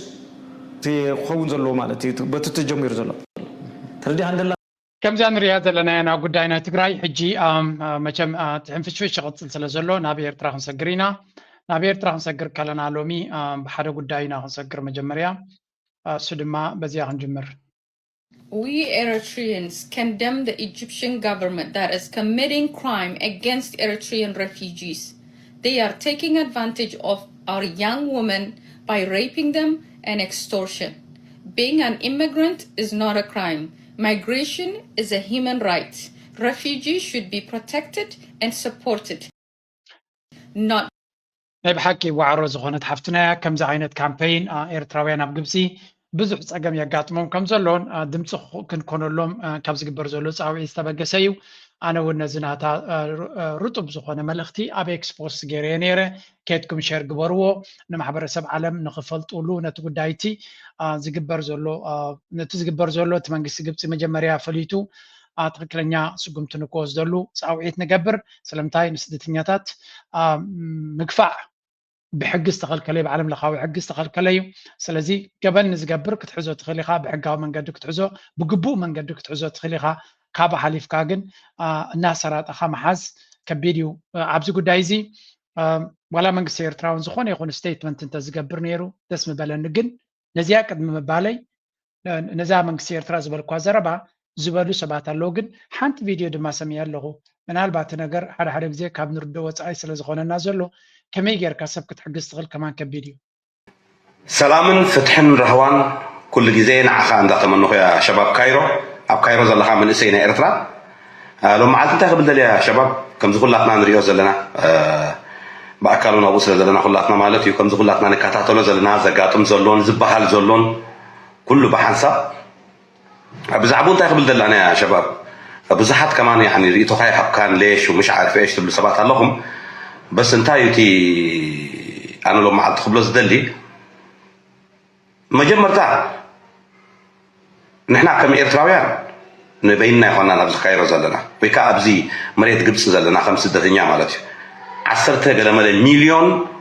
سدتنيا أبزي أنا سدتنيا تبل بابور بحنساب تصغير له سلزي خلاتنا بزي بابور كساب تصغيرنا زلنا خاني زمز أشجر زمز أقفاز خوني يكون كذا استفترة الإيوتات بحنساب مستي كمانا نحبار شمزلو سدتنيا بحنساب زمز أنا بحسابكم بس أنا خان ريول لنا هي أبزز تكبر دلو ويكاب تبايتا دلو زي فتحاوي زبحة النجارات زكبر دلو قليو حكيو كرم زكبويو قليو خان شمار وكسبر زبزحيو كمامات نستفل عليه بوليتيكاو مسلي هيبكا كالي ناي وشتخا خالي حمامات حويس كانت زولو أبايتا يقرب سلا زولو تدرب الشجر يمزعلو تدرب الشجر كويني يخمص مغنياتو تزولو صقامات أبايتا بزعب أنت راي تتزاربنا بزعب أنك أفتح أنت نادنا بتزبل سي كم زبر حسابي زلنا أنا شجر يلا مالتي مچم كم زاز بلا زلويا نمن كم تعمن كمان شجاري ابزوان زي شجر يلن نزي كنحجزهم كنبلا بكال صقم كينتوم دما نزبل زربا دما قبول زربايو بتقوين بتي أنا مچم تزكالنا غيرنا لنا جن بزخونة تقداي كل جزء كل تجزئات حيزو سلت أنه دي حجز كوير كات شغرر ما تحركة مس حجز كادما كال صقم كيتفتر كاتفر حلق لغ زخونة جزء المودة تدرجة سلزلنا من يسوق وصاي هاجر إيرترا أب أتو اسمان صالح مالتيو أب نايا high level segment on the 61st session of the Human Rights Council دمتنا تكم دسمعه ዝገልጽ ሓበሬታ ብመንገዲ ኣቶ የማነ ገብረ መስቀል ወፂኡ ነይሩ ማለት እዩ እዚ ሂማን ራይትስ ዝበሃል ሓደ ካብቲ ቀንዲ ተጻባኢ ፋክተር ናይ ኤርትራ ኮይኑ ዘሎ እዩ Ertra's vision